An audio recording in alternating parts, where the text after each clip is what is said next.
you the download link recently to the proper intro. He's never gonna download. He'll never download the proper intro. I gave the Christmas when intro. on Pear's channel, Phil will be just dead forever. There is a firework one, right? It is for the July. There's a firework one? Yeah, it's in the thing. There's even a firework one from 4th of July. We're gonna, okay, I'll send the link again. I'll go into the group chat and I'll find the firework one and we can play it when we hit midnight because of 4th. I'm weirded out by shaving I don't Phil. see nothing. But yeah, happy 4th to everyone, or 3rd. May the 3rd be with you. It's the 4th here, so happy Independence Day. Oh yeah. I think we should get rid of all that. We should all just have the same time in the entire world. You guys will have an Independence really Day not one work day. out well. How would that? Who would be the keeper of the normal time? The We had this GMT? exact conversation. So I don't want to do it again. No. That's what the next world war will be. Who gets whoever wins, it gets to be their time. The thing is, I don't know if the conversation was on a stream or off a stream, so I just wanted to relive the fun of that conversation by giving the exact same line verbatim back to you this time. Yeah. I got a good show for you guys. So let's do everyone's week. And I want to start on the presentation at 30 minutes. So everyone gets cool. You mean on the hour? Minutes. All right, I'll go first. I got this gummy popsicle, and I'm gonna show it to you guys. Wasting time. And you tell me how By the way, have you guys noticed how naked Phil's face looks? Phil, why do you look like that? This isn't allowed. I just commented on it. It's weirding me out. He kind of looks like Damon from This the is Lucifer. not Phil. Stop. That's right. I wear the motorcycle helmet in this Chiseled jawline, and what is this? Put those it makes you look sideburns back on, please. Oh god. Who knew? Yeah, so that was my week. I shaved my face and I got a haircut, and I de-aged by 5 years. Congrats. And we're coming out with Magic Cop 1 soon. Haven't you? Wouldn't you have already done that? Why did you not do that first? I read a bunch of stuff last week. I did like mini reviews online of the final Vatican City, of Spider-Man Wolverine, and I started reading finally the final Trigun book. I wrote this week as well, which was awesome. I got some Lost Pages 4 pages done writing wise, and now we're gearing up to launch the first story of the Western that we've been teasing all the past few months.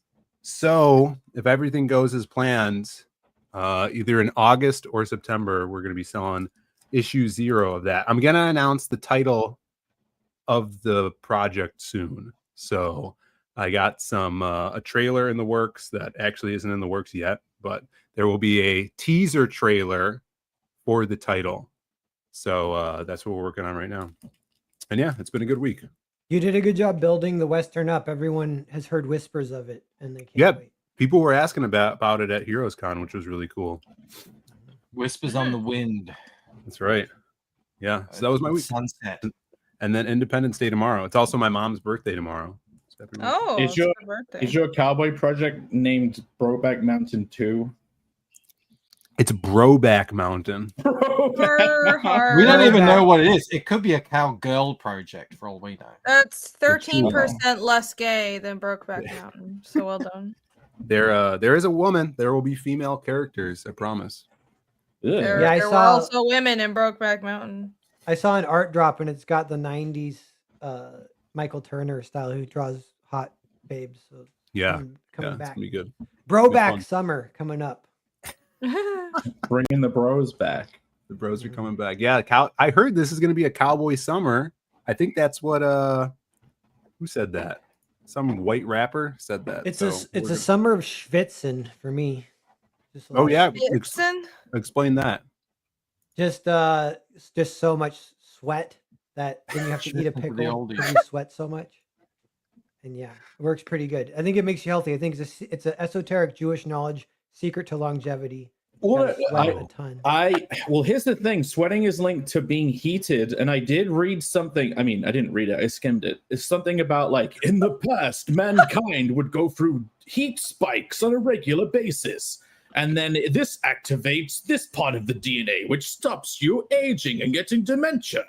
And so, like schwitzing, you're essentially dementurating your future. I mean, there could be showers and go swim in ice water. Yeah, you could do that too. I think they say ice dunking's good for you. Just don't be comfortable, basically. Either hot or freezing, and you'll live longer. I mean, there could be some truth to it, because aren't all the countries that do the hot spring kind of culture, or like Japan, they do the soaking in a hot bath after you wash, and then they do soaking in Japan. I think that's the Mormons. The Mormons do soaking, right? Yeah, I was there. Really? A Mormon thing. Oh. No, in Japan, you sit and you just soak in a tub when hot water is supposed to be healthy for you, and they live like 150 years old. So I didn't think you did it in a tub. I thought you did it on a bed.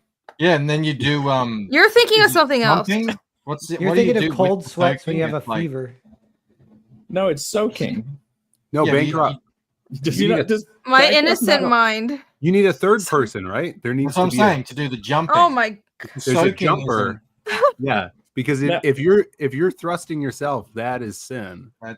Okay. Here's the thing: because a third person is involved in soaking, do you think they pre-organize to take turns? Like, listen, I can't. You're doing half the jumping here. You jump for a bit, then we'll switch. I didn't even know that was a term that could be related to the bedroom. It's the My Mormon innocent ears. I blame Joseph Smith. It's the only way to be intimate without. I don't think Joseph Smith came up with soaking. No, he was just banging everybody's wife. I think people, innovate. Yeah. A religion that just doesn't teach you, like, oh, if you just cheat in any way, you're fucked. Like, it's just cheating. Like, baseline, don't cheat.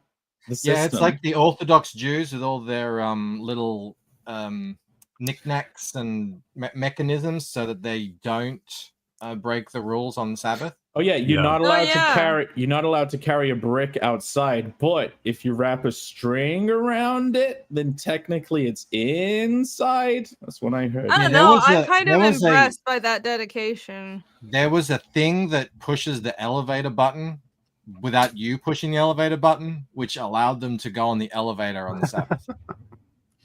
My cousins they just keep all the lights kind of taped to like half on. As long as you don't touch them throughout the day, it's fine. Yeah. Cheaters. At that point, I'm okay with that. Why? I don't understand a whole group of people that thinks like, I'll get one over on this whole God thing. That's not. No, it's to technically obey, but also not be too inconvenienced in the modern world. Yeah, you don't. Okay, I mean, if you really wanted to, you could just go live in a cave every Sunday. Feel free. Maybe that was the point. Okay. All this is Mormon. Well, I'll tell the rest of Judaism. You disagree. Okay. Oh no, Bancroft's things got pulled up. It's time. What do you guys think of this fractured mind? What do you Speaking of soaking, it's very well colored. Bancroft, this is your week. Well, let's do your week next. Yeah, how's your week, Michael? Yeah, busy, very busy. Well, actually, it's been a little bit more relaxed. It was busy leading up to it. For sure, yeah. It was a bit frantic. I was doing the trailer up till like 2 or 3 a.m. the night before going live. But it's been a fantastic week. Almost 240 backers. Amazing. Next one, great start. Is makes it 10 away from 250. Yeah, that's it was awesome. I said beforehand, because you never know. Like I'm not the artist, even though Rod is an amazing artist. It's a prequel book, and I know people are really chomping at the bit to get the next one in the series. But I'm doing what Arini did as well with a 2.5. Yay. But I was like, like 100, 130 would be good on day one, and I think by the time it was like 24 hours was up, it was over 200. So yeah. Nice. We smashed that number on the first stream. It did. Part one did this. It did like the thing where it gets into the story in media res, kind of thing. Mm-hmm. And so this prequel is not like, what do you call it? It's not like just what is it word? It's Not like, unwarranted. Yeah, it's like a very It's warranted. necessary. Yeah. So it's part of the story, so it feels very canon and fun. Yeah. And well, I'm not gonna like show them falling in love or anything. So it kind of also leaves the door open later if I ever wanted to go down that path. Not that I'm really writing a romance story, but if I ever wanted to, I'll leave that open as well. It's more about them meeting and her state of mind and what Damon has to offer and what is preventing her from doing what she needs to do and all that sort of stuff. I like that too, that you're leaving still parts for the audience to like imagine it kind of thing. Yep. Are you going to be sprinkling many hints to the main story within? I have a list of things that I maybe want to address in some way, and I've been like ticking it off and making sure that there's some sort of thing in there. So yes, absolutely. I think if you read Fractured Mind, you will come away from it with a better understanding of what's happening in Waking Dream and Painted Death.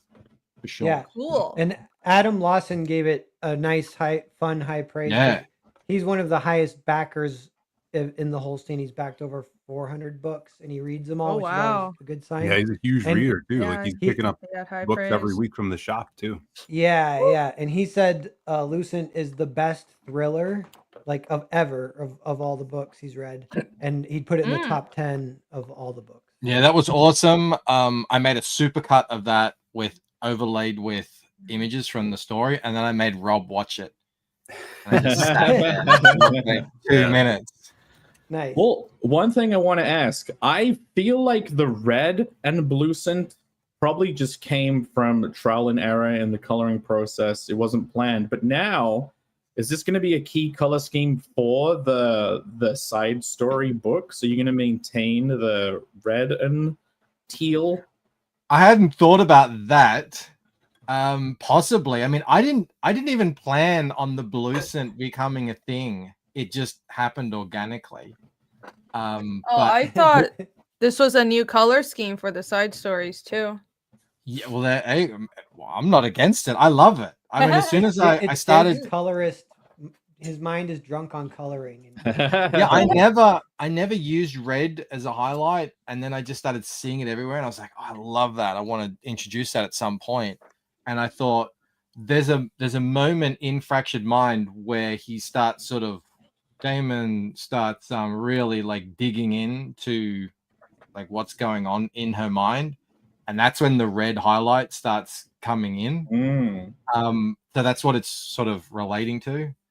But I don't know. I mean, the next one I want to do is my Viking Wizard side story. So yay! You know what the red reminds me of, Michael? What's that? Shadowpunk. Yeah. Shadowpunk also does blue and red. Oh yeah, you're right. Is in the Viking one, wouldn't you assume there's a ton of blood? Seeing as it's Vikings, the red could end up being just falling back into it because of that. Yeah, that sounds good. It's a good idea there. And then real quick, thanks, 27 Ethan. people watching, everyone here. So thanks everyone for being here. And yeah, we're Michael just launched this a few days ago, so we're kind of helping pimp that tonight. Got a presentation on randomness, which I'm excited to share with everyone. And yeah, this is still live for 6 more days. My original art sales, we're over 10K now, which is fun. You're officially over 10K now. Yeah, officially. Yes, yeah. Does that mean we can officially play the? Oh, I think I took the 10K off the site. Oh my god! Next week or something. Yeah, I can find it and put it back on. Unofficially, you're over 11K. Fair. Yeah, because there's a few backers who've backed twice. Which, if anyone's already backed a page and wants to get another, you can DM me and we can do it. But Kickstarter will only let you back once. So yeah, but you can get the signed 3-packs, and there's still a handful of great pages. Phil was talking about one that with Jesus is still available. That's one of the cooler pages. No one buy it. Yeah. You can only back once on Kickstarter? Yeah, it's weird. Yeah, You yeah. The I more think I so. hear about Kickstarter, the more annoyed I get. Yeah. Well, You know what? Hang You on. You can edit your backing. Right, you could always Oh, okay. update. Well, that's you could, good. Yeah. You could always update your backing, but it would have to be updated with like add-ons or to a higher tier. So if you want 3 of, say, a book, and there's only like a 2-pack there, and they don't have an extra add-on for a book, you can only get that 2-pack. Well, Got it. on other people's Kickstarters, you'll like just back a higher number and then message them. Actually, I also get this. Yeah, I guess. Like, okay. I did that for like a bunch of prints once on a campaign, and then they never sent them to me at any of it. Oh. And years later, you can like, donate that's however much money you want, right? yeah. Yeah. Oh, Wounda. I'm not backing another freaking book ever again. From a rando booby book on Kickstarter. They don't even send it. Yeah, that's another thing. If you don't fill out the survey, the creator never knows your address. So he can't send it to you. My week relates to Bancroft's week. If you want to share my thing, Yes. Bancroft had an amazing launch. Oh my goodness! I don't know how many people are in the crossover between this stream and Bancroft's launch stream. If you weren't, so he did do a different campaign for trading cards, and apparently there were these super rare, hyper rare cards that That's what we should call them now. Hyper rare. Hyper rare. Hyper. Ultra rare. Perfect. Hyper rare. Because I got them all. Okay, Pear, guess how many packs I opened to get these for? 1. What? There's only one per pack. There's one per pack. I'll let you know. So that purple one was in 1 in 3 packs. The yellow ones was in 1 in 10 packs. Wow. Okay. So how many did you open? Jake is fresh off the gamification boat from Japan, and he loves it. He's an expert. He's a pro at pulling rare cards. So Pat. Yeah. Oh, actually, you know what? I bet you opened 40. No, I opened 5. Okay, wow. So you're a lucky dog. How many did you buy? I bought 4 and I won 1 in a giveaway, and that was probably the one that didn't have anything in it. He only bought 4? He only bought 4. I forgot about it. It's even worse. It's worse. But you forgot, Bancroft, you forgot to shuffle them. Yeah. No, when this was happening, I went through a detailed breakdown of my shuffling technique and how it was completely randomized. And yeah, like there were people who got 20 packs who I don't think got a single ultra rare.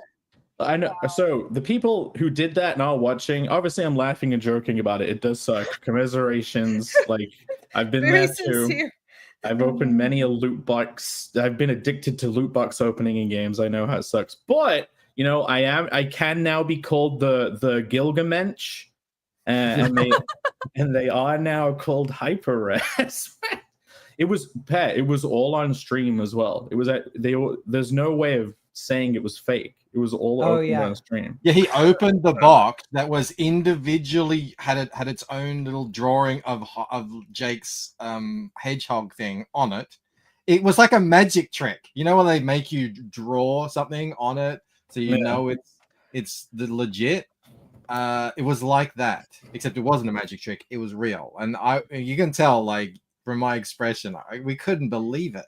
It was insane. Like to be honest, you kind of couldn't ask for a better bit of fuckery for like a launch stream. That's like because you know the rigged thing goes back to when I won my own giveaway for a Cryptidnals book, and then it's happened a couple of times again where I'll be like, oh, I'll enter because you know such and such can't or whatever, and I'll win. And then it happened to Joe Sontag. He entered because the other guy couldn't enter and he won.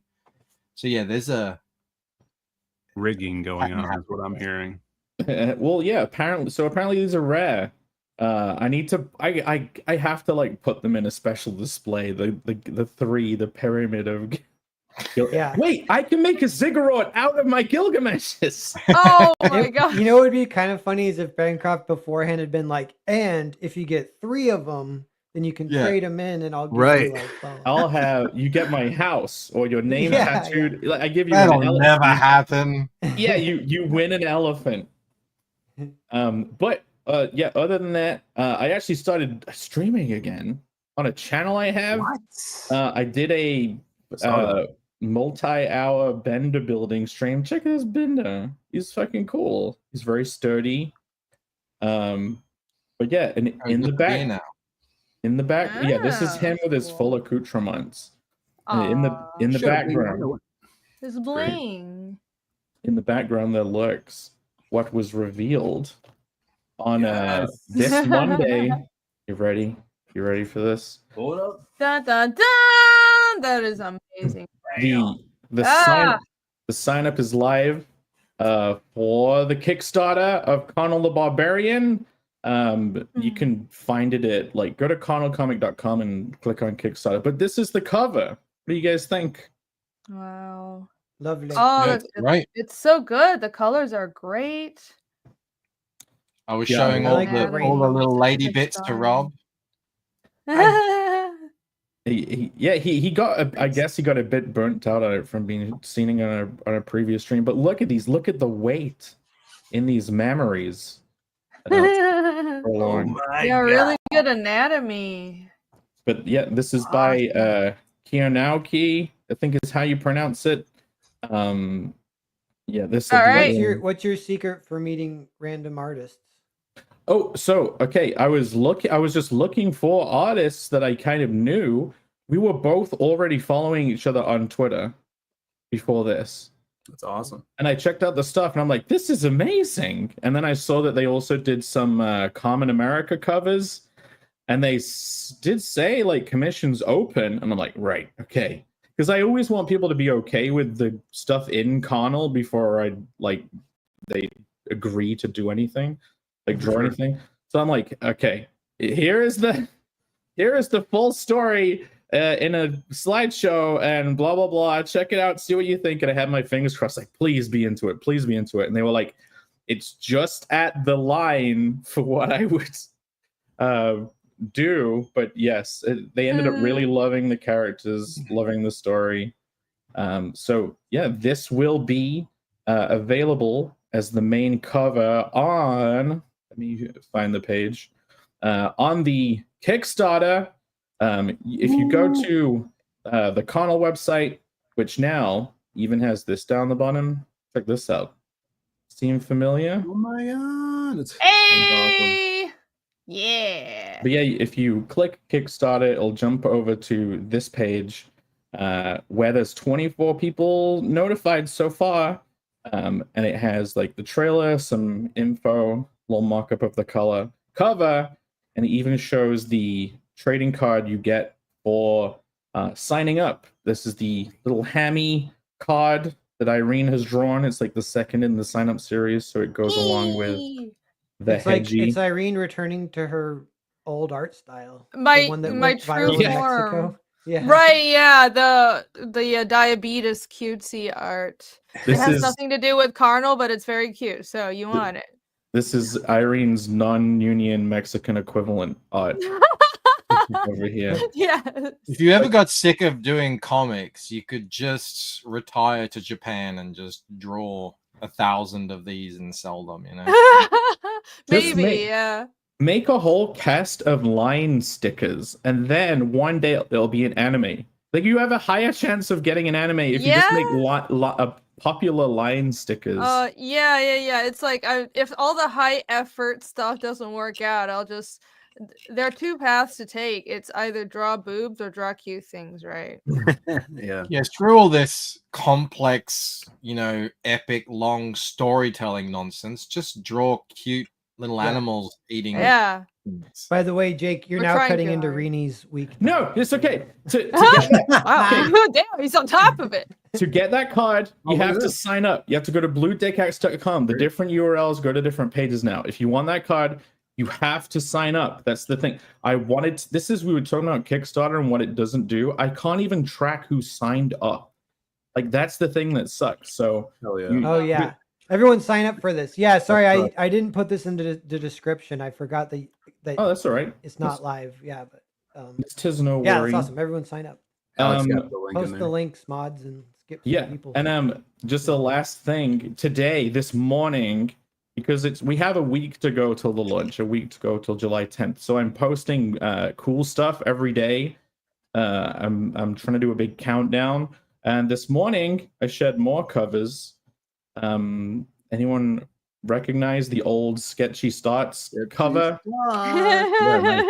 It's Nice. another one. Well, yeah, this is a redraw, recolor of the first one to be more badass, and it now connects with the because everything's different on the new campaign. So I even had to do a new one for the side book. Otherwise, people would have two of the exact same thing if they bought the bundles.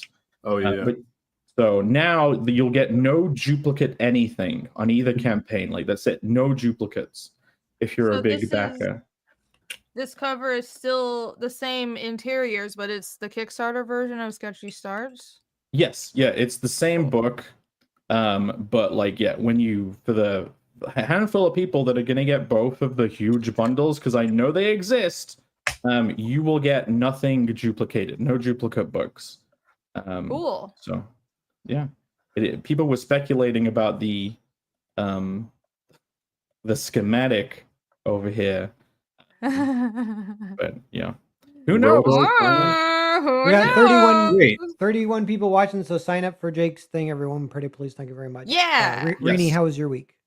My week, I had a significantly less adventurous week than you guys because I was mostly just working on this giant spread that I can't show because it's kind of pretty spoilery. I can show like one corner, but have to be really careful. One tiny corner. Oh no. Okay, let's see. And you fixed your heater, right? Oh yeah, it's fine. It's Heater. fine. I already Awesome. saw that on Dominatrix. Twitter. Have you guys Something seen Evil Dead 1 where the lady gets raped by the vines in the Yeah. forest? No, but I want to now. Yeah. Evil Dead 2's better. Yeah, this looks There you awesome. go. Make her It's big. only one corner of it, but Oh yeah. Missed the chance. should I embiggen? Hold on. Just show the rest, but stand back. No. Hold on. I'm gonna use this piece of paper.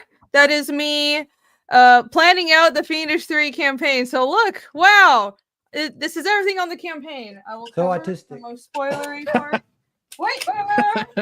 You're not wrong. Autism. Okay. Autism. There you go. Ooh, whose hand is that? Magic stuff there. Dunno. Well, Looks this good. one, the one holding the flower, that's Yomi's hand. It looks He just- given the flower. Yeah. That's what yeah, a hand looks like. Oh my god. The question you should be asking is whose foot is peeking out from under here? Yomi's No. foot. Yomi's foot. No, dude. that's a I can very tell it's a large dude. foot. It is a dude. Yeah, her feet are very dainty. It doesn't look like that, but yes, that is a very exciting reveal for a new character. I know who it's it gonna is. be. One. Yeah, Guess. yeah. A new character. He totally knows. He telepathically has figured it out. It's Gilgamesh back for more. It's my version of Gilgamesh. Who is it? Well, you guys will probably find out at the launch.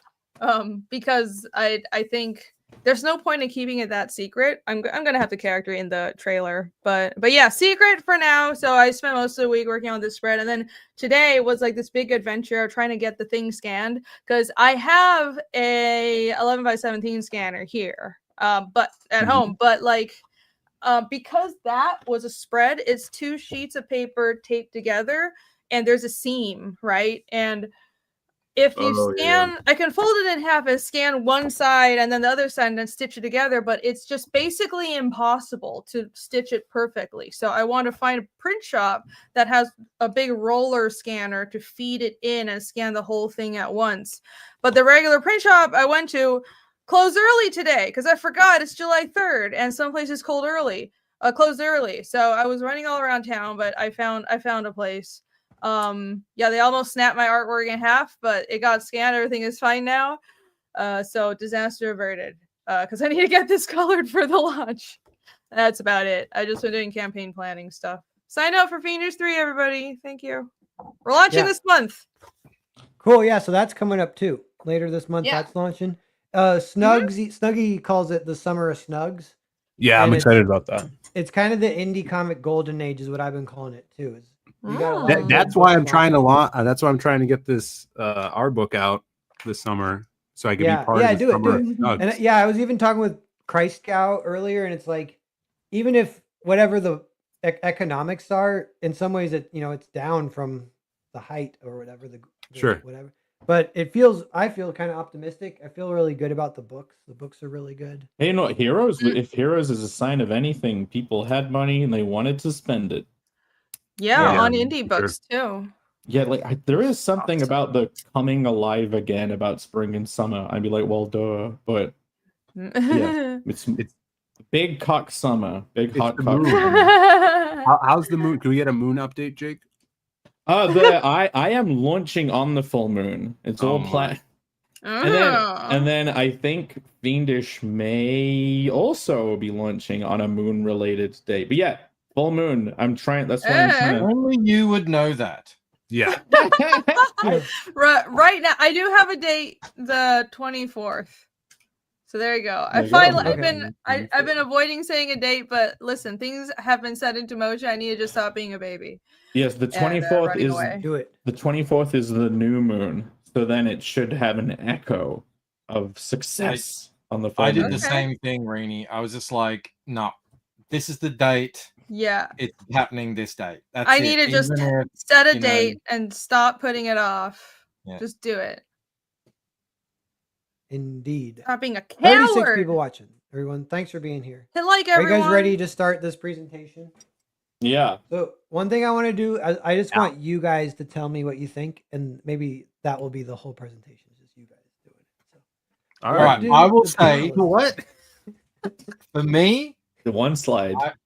I would say when I see this phrase, it's about how sometimes you kind of you try and force something and it's not working, so you just gotta take your hand off the wheel and just let what's gonna happen, and things will just jump in there from either your own life or whatever, or jump in your head, and then that will take it in places that were more random that you weren't expecting. That's how I interpret it. I could be completely wrong. Yeah, I love that. That's more positive. I'm curious people's positive and negative takes, because it could be either.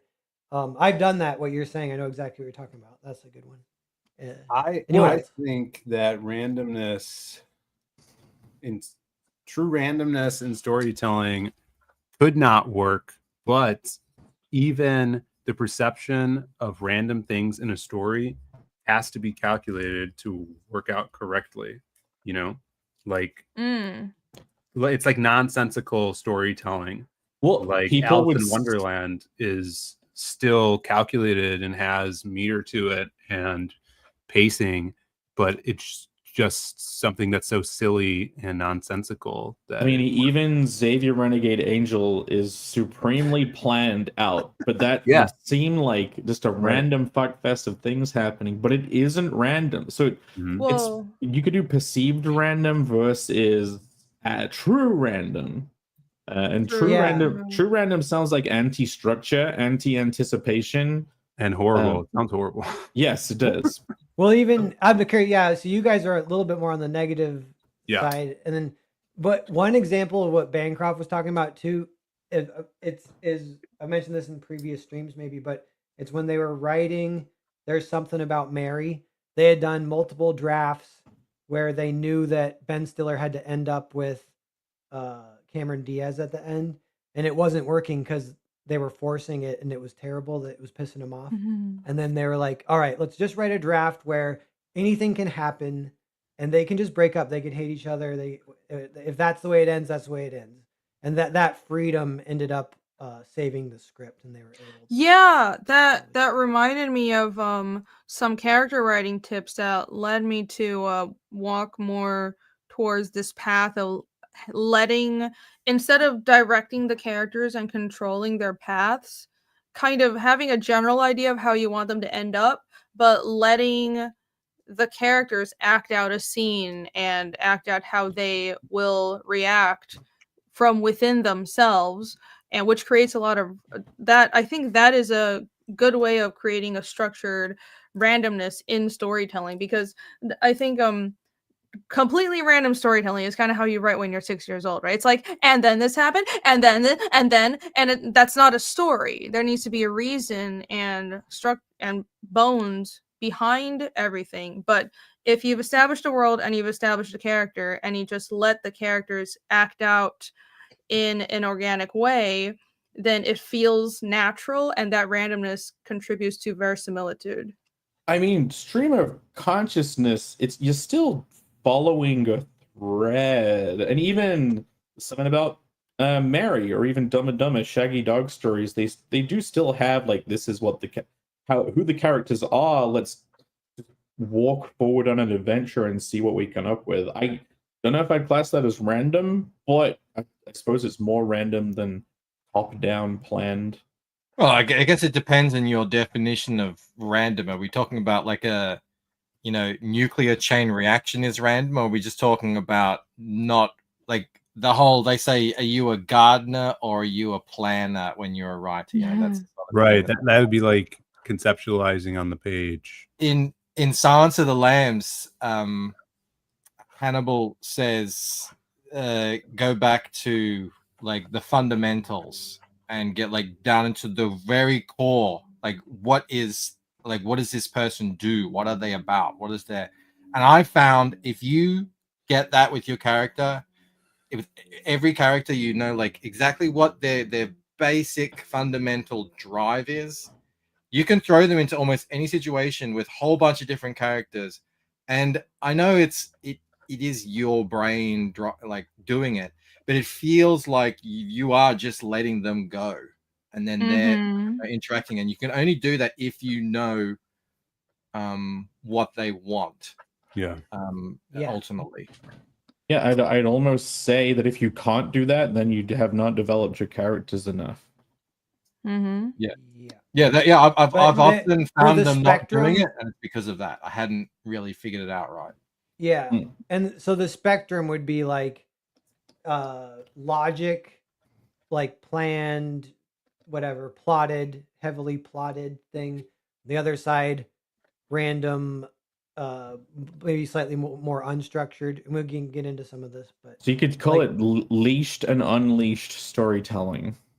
Yeah, maybe. Randomness seems to unleash you. There's pros and cons. I mean, there's people who this is another one, like warm and cool. People will have a thing they like more. Like, do you lean more one way or the other? I think. People will say you have to stick to the 3-act structure or the 5-act structure or the hero's journey, and then there are other writers that it's just like, I've read books that couldn't be less structured, that were actually amazing, and it was just this meandering web of weird. But it was fascinating, and it was very highly entertaining. And then there's things that are just so locked in, you almost know what's going to happen because it's all one giant collection of archetypes. Yeah, and I also wonder if you can kind of get a mix, and if maybe that's the best way. But I think I kind of lean more towards, I like the freedom version, the more randomness or whatever. But I also asked Twitter, and a lot of people had echoing some of the stuff we've said. I'll read some of it fast. We'll see if it sparks any more conversation. But randomness, chaos. At first blush, it is neither inherently good nor bad, because it's a mix of both and neither, but unreliable, unpredictable. Nature frustrates planning and preparation. That's the bad. I think you might mean bad too, like it's not bad, it's bad for the characters to get frustrated by their preparation. Like, I don't know. And he says nature. Nature comes up when I think of randomness. Like, there are a lot of things that are random in life. One of them is nature. If the randomness largely falls between predictable bounds, you can perhaps more easily work with it. The upshot is it helps to avoid the doldrums of overly predictable results, which is a little bit what Bancroft was just saying. In storytelling, it depends on perspective. Anything, or I'll move on to the next one. Yeah, I mean, I literally just got finished watching the 90s hit comedy, heartfelt comedy, Liar Liar. You guys ever see this film? Amazing film. Amazing. Classic. Really good. And I mean, Jim Carrey's one of my favorites. I haven't seen it in years. But as that film goes on, it gets more ridiculous. And I think a lot of that is Jim Carrey's improv, like faces he makes, the words, it's all off the cuff when they're filming. And then by the end of the film, it's like, you know, he's on the tarmac on a stair car chasing after a giant jet that is carrying his ex-wife and son. That is like something I would not have thought was going to happen at the start of that film, you know, where it's like, this is almost fantastical in some point, and it is, because, you know, the whole wish thing, but that like unpredictability is very good when telling a story, when you are changing the rules of or expectations of this world, and it kind of ups the story, where it's like, oh, I didn't know we were going to do this in this story. Now opens up a whole new avenue that we can go down. Yeah, I think opening up those avenues, it still should be done for a reason, though. For example, it's not. I think stories that are the most entertaining skirt the line of they go in directions that you don't expect. So in that way, it feels random, but they're also thematically very consistent at the same time. So the cleverness, a good writer should be clever enough to walk that line, if that makes sense, to make something feel completely unpredictable and surprise the reader at every turn, but also you're still playing on the themes and the characters are consistent and you're developing on the initial promise to the reader in surprising ways.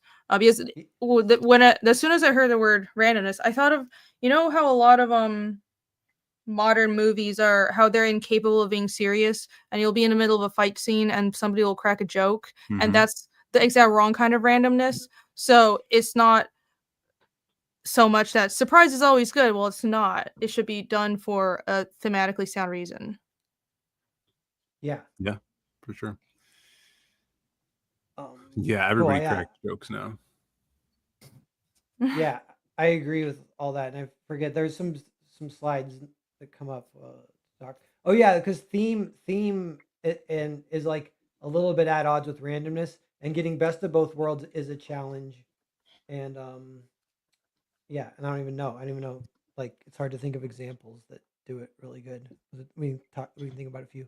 Admiral Wackass says, should be used sparingly in serious works, but can have great effect. It's hard to say whether it is true randomness, though, because it is by design, which we've talked about that. Just like you can't really design a true RNG. I have a soft spot for its use in more popcorn stuff, though. Like in this Korean show, Bad Guys, I recall they kept writing dead ends, and then the device they used to get out of it was just someone would get hit by a car, which is funny. Yeah. Just get used to that. Yeah. Yeah. And Mistress Manto, depends on how random. Yeah, a lot of people are kind of saying depends, which is good stuff. Yeah. Example of good random, in my opinion, is Kroll or Dark Crystal. You're along for the ride as all these new things are introduced that don't use our logic, and it's okay because it fits and serves the story. That's a little bit what Rini was just saying. A Looney Tunes gag is a good random. We go along to get a laugh. Yeah. Oh yeah. Continue. I think of M. Night Shyamalan's twists, and I don't care how well set up they are. That kind of random makes going along for the ride cheap and not worth the time spent, less fulfilling. In tabletop RPG, collab storytelling as random as possible is cool depending on the tone of the game. That's kind of that sort of reminded me of something, M. Night Shyamalan. There's no coincidence in a story. If you have a coincidence in a story, people won't accept it. They'll get mad. Yeah, everything kind of happens for a meaning, for a reason. Like, even basic things like bumping into someone on the street is usually serving some kind of purpose. But just especially really rare coincidences that do happen every day in life. Or say, for instance, someone just dying randomly. Like the character is going through their arc and then they just die tragically in a car accident. Yeah. That's not no one does that because that's not a story unless that's part of a greater story. I have heard that the audience is okay with coincidences as long as it gets the characters in trouble.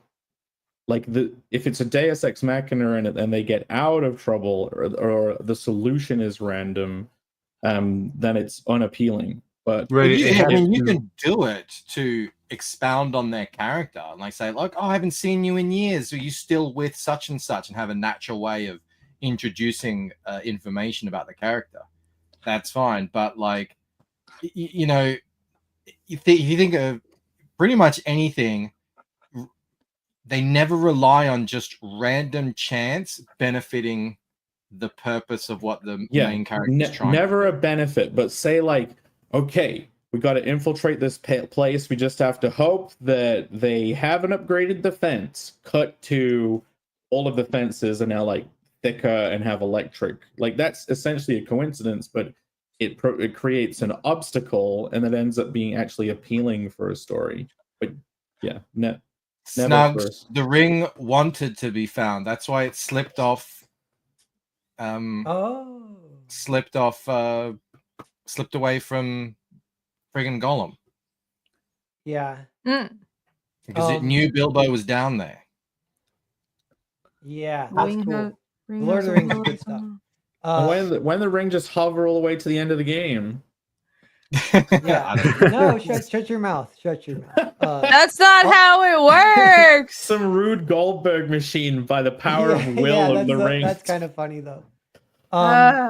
Aldous says, when executed well, randomness is fantastic. However, it rarely is, and instead becomes across as fundamentally broken. CJ says, sadly, I think of randomness as bad, but I may be looking at it in the wrong context. I think of Star Wars sequel trilogy where Luke is randomly a hobo on an island. I know, that's funny. And the plot randomly spirals in an incoherent direction. I think Aldous, if you go back to Aldous, is where he says, I'm kind of literally taking that. If executed well, randomness it feels like fantasy. It feels fantastic. Like it feels otherworldly. Like if you read the Dark Tower series, it is bonkers. It starts as you think you're getting into a Western, and then like by the fourth book, the team of protagonists are on a bullet train that is sentient, and they have to tell it riddles and to break its mind so it doesn't crash into a building and kill them all. Like it's so random and weird that it works, and it's fantastic. But I think that is just a guise of randomness, and it's all structured and planned by the writer. Yeah. That's almost like there's a third category. So there's randomness that is planned to just look random. There's actual randomness, which I don't even know. Yeah, maybe nothing is like that. And then there's super planned, logical, Well, anyone, Rainy, you might know this. Anytime you are an artist trying to make random marks, like maybe stars, you find that you space them out evenly because you're thinking that's random. In reality, that's not random. They cluster, they spread out, they differ in sizes. You could get 3 massive chunky stars right on top of each other. That's random. But you wouldn't do that. So you try to purposefully make it appear more random, which is ironically making it less random. Yeah. Starting out as an artist, that is a problem. That makes me think of the golden ratio is like almost a visual balance between structure and randomness, though, because you don't want everything to be completely evenly spaced, but going for there's an instinctive spacing and aesthetic balance to anything visual that appeals to people that is in between chaos and structure. And I think that's That's what the golden ratio is. That's what you want to strive for, and it applies here. Mm-hmm. Daly says, if the audience becomes aware that your story is random, there are no more stakes because anything can happen. Yeah, the most extreme. Unless it's comedy. Yeah, and that even does, yeah, like even CJ saying the Star Wars trilogy, like, oh, this now? Oh, this now? Oh, Okay, yeah, now for we're sure. doing this? Okay, whatever. But like even in Infinite comedy, entertainment. you have to even in comedy you have to kind of like follow a theme, otherwise people won't really be able to have expectations or know what's going on. Even Xavier Renegade Angel has its own type of joke that it will stick to. Yeah. Mm-hmm. Infinite says, something that stuck with me and I started doing it my own work was an interview with Jeff Loeb. He said that he thinks of where the plot should go and then writes the opposite. I think it keeps your story unpredictable and actually leads you down a path of your own discovery. Yeah, that can kind of be that thing we're talking about where you're faking being random. I can't remember who it was. I think it was Monet or someone, one of the great artists would always like look at every tiny detail.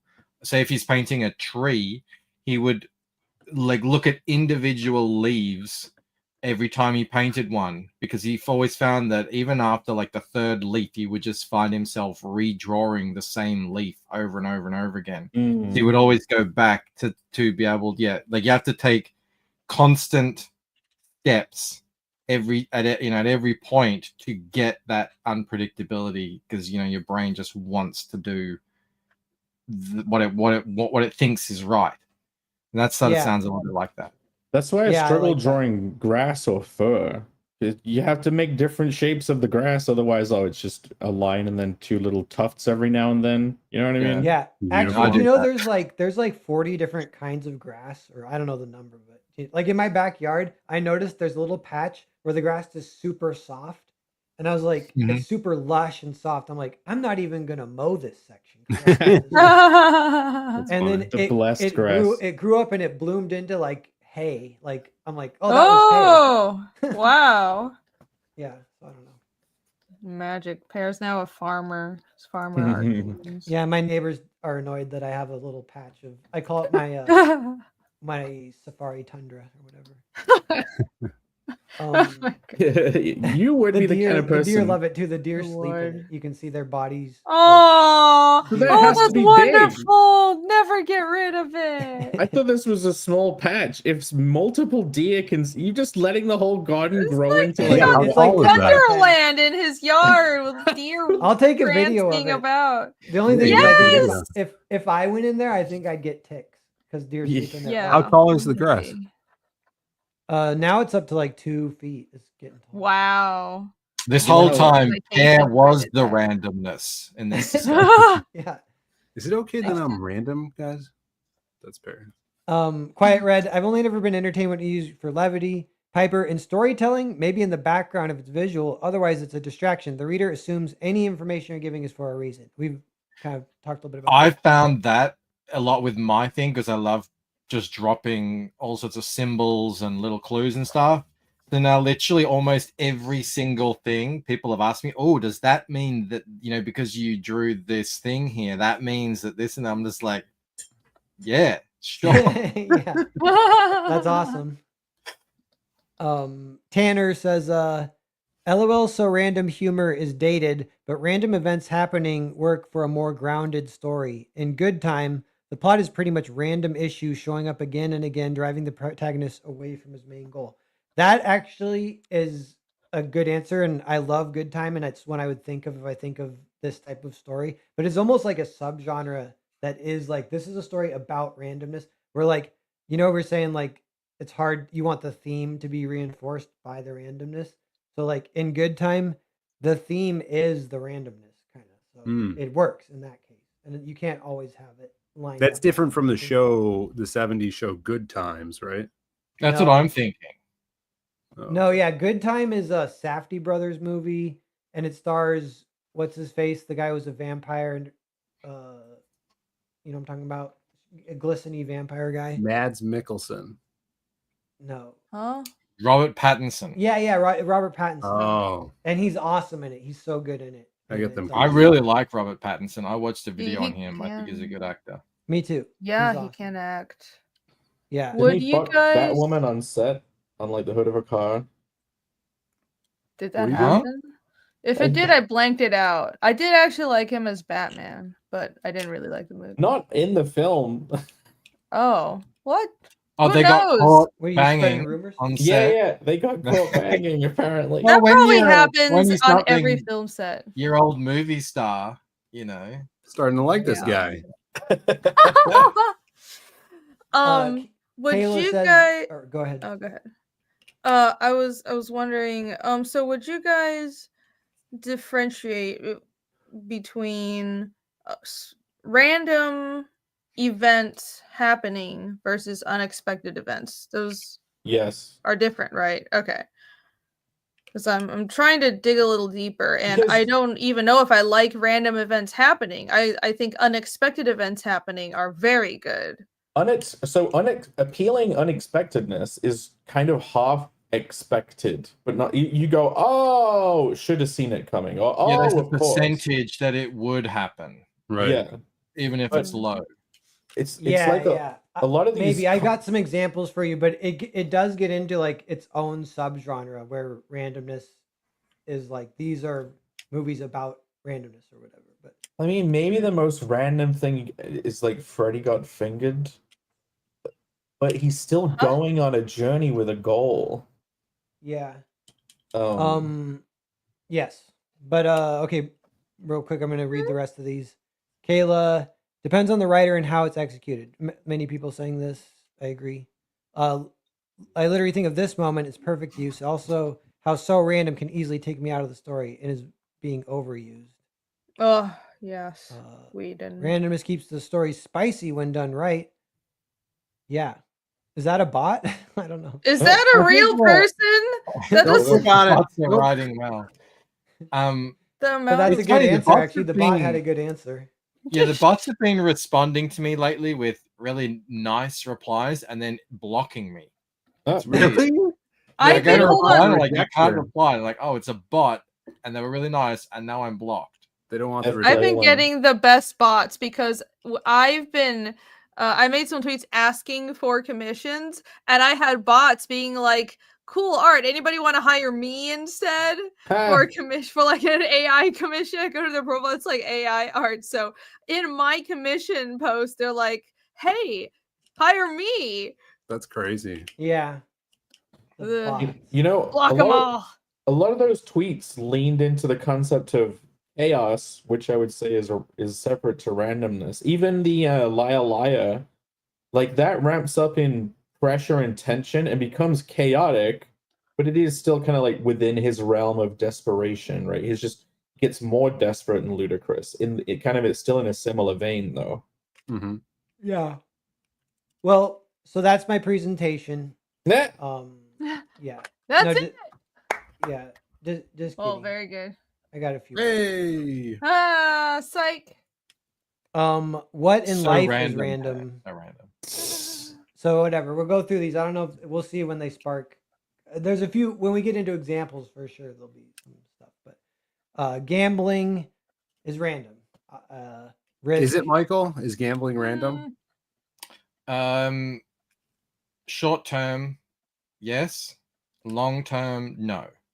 So Okay. in every wager you make, there is an equity odds. You know, so like just say you put down $100 on a bet that's gonna lose you, lose you $51 long term.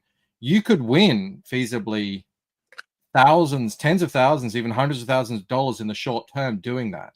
Long term, it's going to the maths there'll be a bell curve. So that's how you can win in poker, because you actually find yourself in spots where you're in like as high as 99% sometimes. Most of the time you're sitting at around 60 to 70% win. Mhm. So as long as you can find those spots, you can win long term and short term. Well, short term is that's the randomness.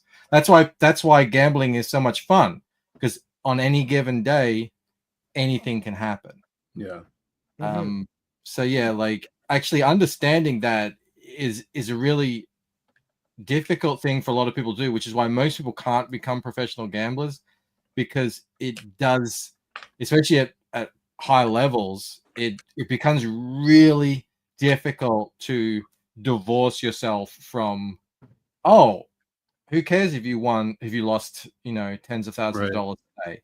It's all about the long game. You never really up or down. It's all about the thing. Right. I was watching some like Instagram reels or shorts. They were just came up randomly. This, I don't know, you might know him. He's this young gambler who has like a bunch of face tattoos. Yeah. And he's like always talking about it. And he's just being like, you can't look at it as money. It's just units.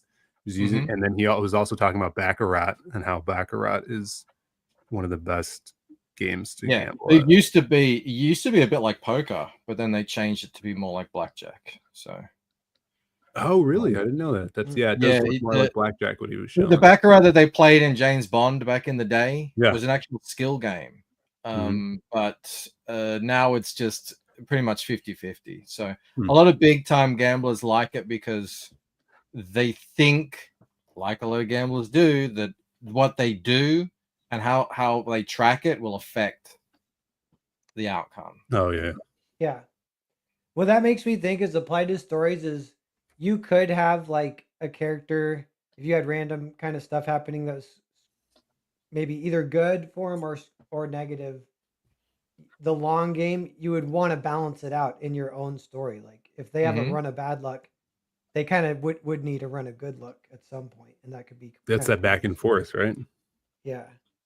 Yeah, that's those long character arcs, where it's a real, and you can do really interesting things, which they almost did in Game of Thrones, and then they just dropped the ball with some of those characters. It's like you watch them in season 1 and they're completely irredeemable, and then towards the end you're totally cheering for them.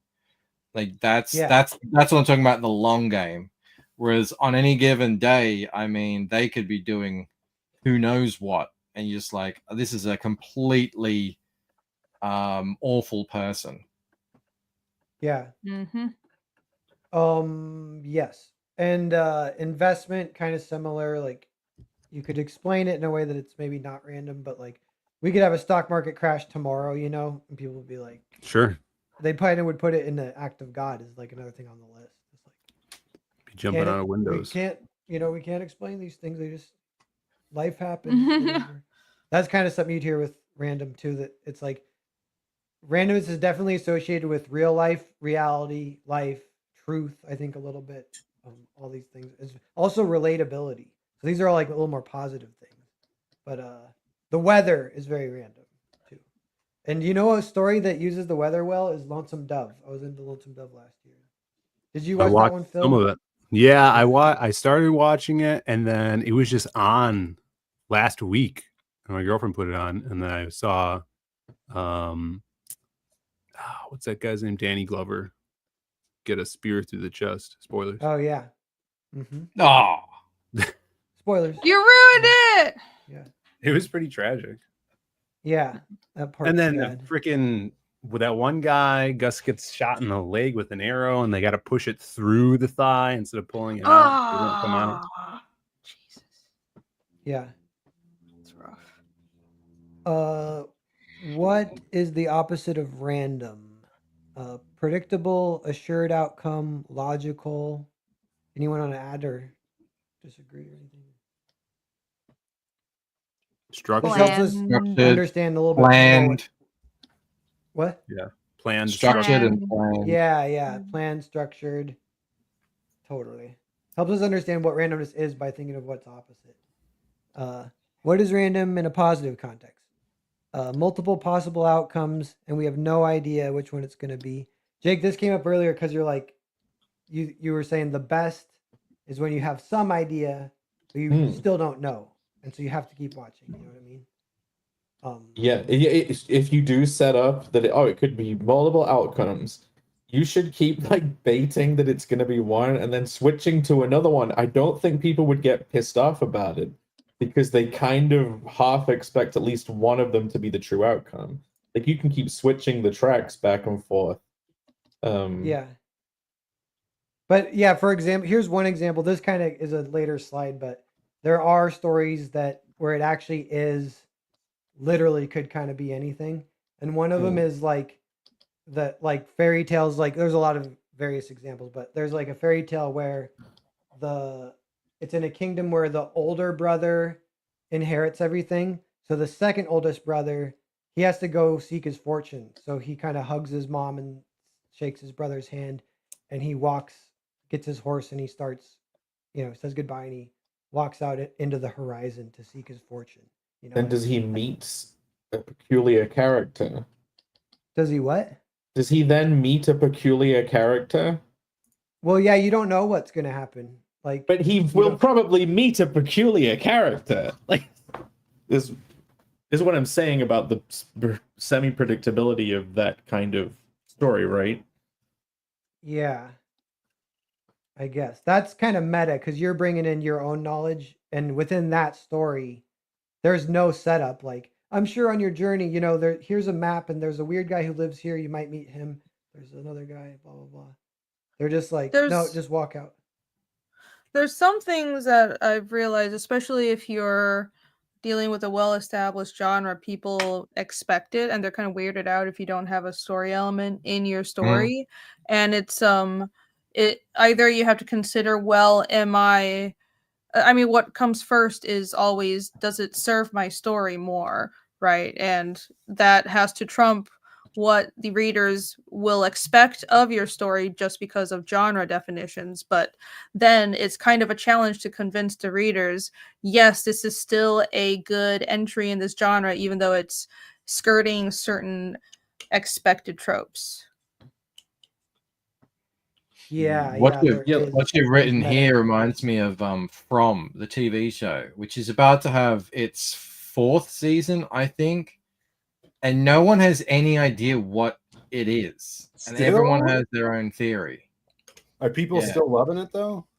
I think so.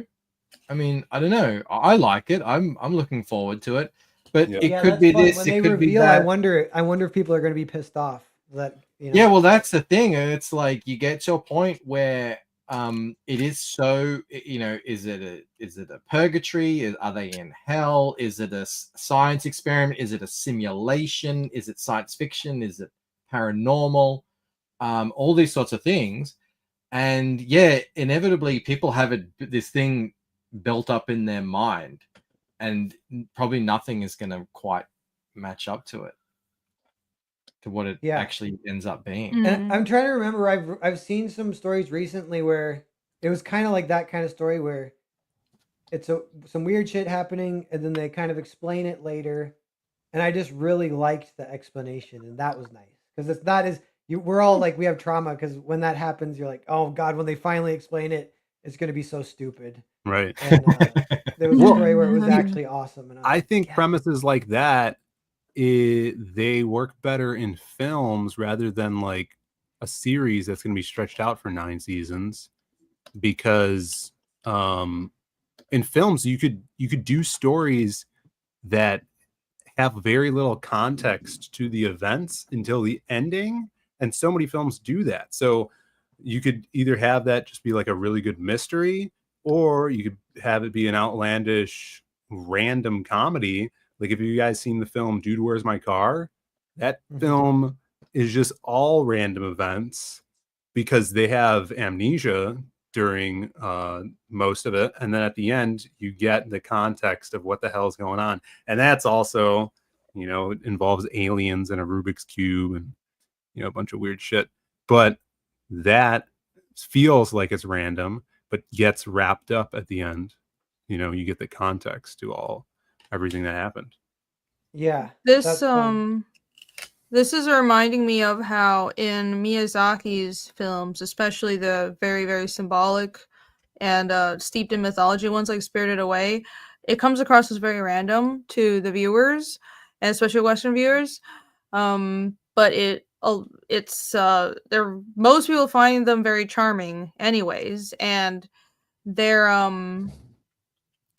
I think it's, even if you don't, the thing is, in Spirited Away, it seems like there's a lot of random creatures and it's just all fun, goofy creatures, but there is a reason for why every single creature is there. They're all part of Japanese mythology. They all represent something, and all the little rituals, and even her disappearing. She doesn't eat something from the world. That's all part of mythology. So there's a reason to why he's putting those things in the story, even though he's not explaining it. And even devoid of the cultural context, I think the readers feel like there's a purpose to it.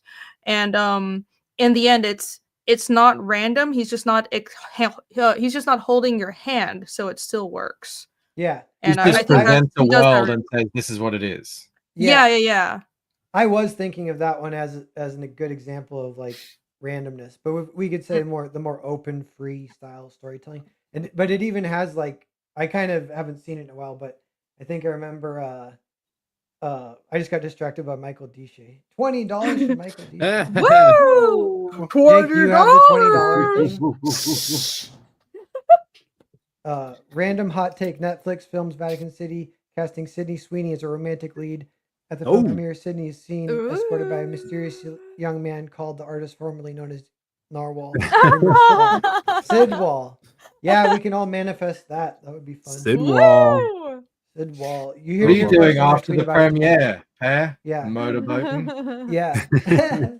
But yeah, so Spirited Away, it's like, it is like not plot. You know, it's like they're like, yeah, you got spirited away. You're gonna be here for a while. She's like, so what should I do? They're like, I don't know. She's like, should I like go on a quest or something? They're like, no.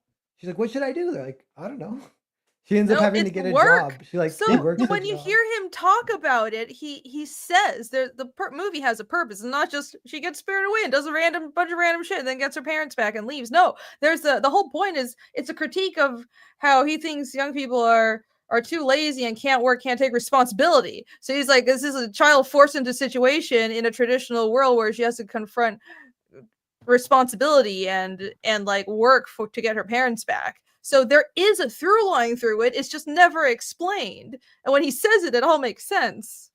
Yeah. But yeah, I like it. I think that steps out of the like you must find this enchanted crystal to reach your home to come back. It's like they're like, I don't know, bitch, just you're hungry, right? So you need money. So get some money. Yeah. Work, bitch. Yeah. Flip side, the song American Pie. And for like 50 years, people have been trying to figure out what the hell any of it means. And they ask him, he's like, he never says anything. And everyone's like, oh, it means this, it means that. There's, it's been going on for decades. Maybe he just got high and wrote a bunch of random stuff. Oh, you know? And now everyone wants to put meaning onto it. It's like, oh my God, it was such tumultuous times. It's the same as the Red Dwarf lyrics. It's just a bunch of random stuff. Yeah. That's great. Cool. So that's one thing. Random in a negative context. It was out of the blue. It makes no sense. It was too convenient, which is actually kind of a paradox because you're using randomness as a crutch if that happens. That's like. Well, yeah, that too convenient goes back to what I was saying. There's no coincidences in stories because people don't accept them. It happens every day in life. Yeah. Everyone has had coincidences, big and small, throughout their whole life. But as soon as it enters a narrative, everyone's like, "Oh yeah, sure, that'd happen." What if a bank robber is like, if a bird shits on you right now, I won't kill you in the next 3 seconds. 3, 2, 1, and then a bird shits on him, and he's like, "What? You got really lucky this time." He should kill him, then the bird shits on him. Yeah. What? Actually, you know what movie does that stuff? It's the killer from the Coen Brothers movie. You know what I'm talking about? No Country for Old Men. No Country for Old Men. The air tank guy. That's the thing. Like the characters like Two-Face rely on chance and coincidence, but obviously you have the creator forcing that into a narrative. But that is a form of randomness, right? For a character. Yeah.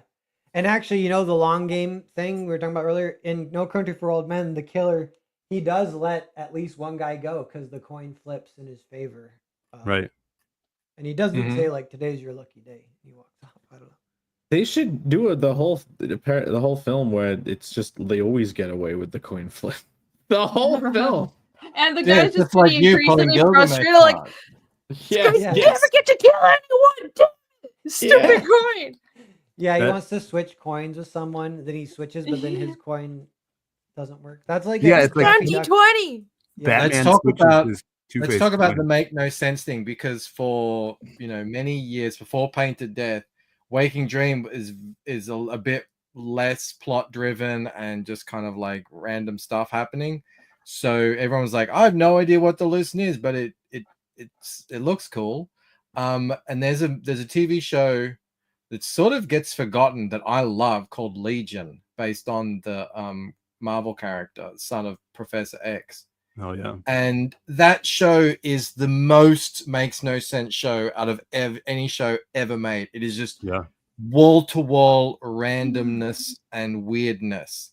But it's still a great show, and I liked it. And I was like, don't complain about the Lucent when Legion is out there getting made. All right, like it's just like this is the most random stuff you'll ever come across, and it's just like it was 4 seasons of that or something. So even I that can remember that kind of, show. if that's the vibe, that can. Yeah, it was definitely the vibe. It was definitely, this is what we're doing, because it's Right. about a character who is made to believe he's insane, and he's surrounded by other insane people, but then it's not necessarily that, and he kind of goes through it, and it's really spooky too, so it's a good show. Yeah, he's like a super mutant. He's like Mhm. reality manipulation. Yeah, it's like an Omega level who they make think he's insane, because if he actually realizes he's in control of the actual reality, he'll F stuff up, basically. Oh, so it's Haruhi, but in X-Men. Got it. Nobody got that reference. I apologize. Who he? Never mind. Anime. But yes, he is actually insane too. That's true. Oh. Or at least he goes insane. Yeah. Chris Claremont character. Randomness and stories. I'll read these real fast. We're gonna travel west and just see what happens. That's like Dawn of the Dead. The zombies take over. They're like, I have a helicopter. We can fit one other person. You got a friend? Okay, I'll go get him. Meet me on the roof, and they just take off. And like that's the story. So at that point too, it's this kind of fun, open part. Yeah, of the there's story. so many films like that. Euro Trip. Every road trip movie is like that. Yeah, like almost most road Sweetest trip movies are Thing, like that. A Guy It's Thing. like we know we'll encounter something obviously, but we don't know what. It could be anything. Yeah. And that freedom is fun. Mhm. We're going to, but so 28 years later, I want to do a little. We can talk about that now. I'll come back to this one because that one. I got to bounce for like 10-15 minutes. I'll be back. Cool. Yeah. See ya. We're gonna cross the mountains, kind of similar road trip kind of thing. Gonna go seek my fortune. Mentioned that earlier. I had to break into an apartment to hide. Like that. That's what a good time is like. I feel like that's something you told us while we were at Heroes Con that you did. I broke. You broke into an apartment. It sounds like something you would say. No, but that's like, imagine like if you break into an apartment to hide, the apartment is random. Like, so whatever's in the apartment is fun. Like you're in a fun part of creativity and writing and storytelling. Yeah. It could be anything, and you could have fun with it. I met the craziest lady on the bus, and she took me to a party. That too is a little funny because that is a step away from what Irene was saying. That's more 6-year-old style. It's and then rather than but or therefore. And that I wouldn't have thought this, and I still don't know how I feel about it, but it's like maybe that is okay a little bit. A little bit of and thens is okay. That's like Eyes Wide Shut. Yeah, there is some of that with Eyes Wide Shut. Eyes Wide Shut, he walks out, he gets in a fight with his wife, and he goes for a walk. And that's the story. So you're like, okay, he's going And he goes for to a walk. party. Yeah. What's going on here? Yeah. Well, okay. So these are just like big, wide open possibility spaces of still semi-predictability, right? So, okay, thinking about that. So you can do, let's get really drunk, wake up a week later. Then there's a huge possibility space of what happened that week, that kind of thing. Right. What's that? What's those? Those movies that The makes me- Hangover movie did that. Hangover, yeah. Hangover. It's the same thing as Dude, Where's My Car? Yeah. I've built a device, and if you need to escape, like you just press this button and it'll switch you with anyone else on Earth. Like Is that Click? no, that's he rewinds his family. He rewinds his life, right? That's his Click. life. Or he fast forwards his Yeah. life. He fast forwards. Then he old and he cry. Then the audience cry. Well, no, he slow-mo's breasts jogging. Well, then he fast forwards it, and it gets stuck on fast forward, and he misses his whole life. Wait, did he ever pause and do one of those Jav time freeze situations? If I had a remote like that, I'd just pause and draw forever. So. We know what the guys would do with the pause button. Yes, we know. Get a lot of cleaning done. Yeah, we have the other channel, by the way. There's no link to get to it, so no one could post it. But yes, go subscribe to the other channel. I tweeted it out. Oh, I tweeted it out. Yeah. Yes. But okay, so 28 years later is kind of a fun movie for especially what we're talking about. Because yes, have you seen it? No. But I'm instantly thinking 28 years. That's a long time. The wider possibility space. Yeah, it doesn't play Is with it that out? much. But I guess so. But I talked with Wackass a lot about it too. But I like it. But there are things about it I don't like. But especially the first third, I got to tell you guys. So it's like an island, British mainland which is an island, has been totally quarantined, and it's just left to fend for itself.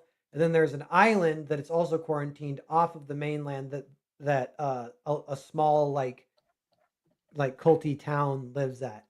And the father wakes up his son in the morning and he's like, today's the big day. So it's a rite of passage for the son that, because a big part of the town is like you're gatherers and hunters, you have to go to the mainland. The mainland's dangerous because there's zombies there and shit. And there's a low tide. At low tide, there's a land bridge that you can reach the mainland. And so today's the big day. It's your rite of passage. We're going to go to the mainland. And low tide lasts for 4 hours.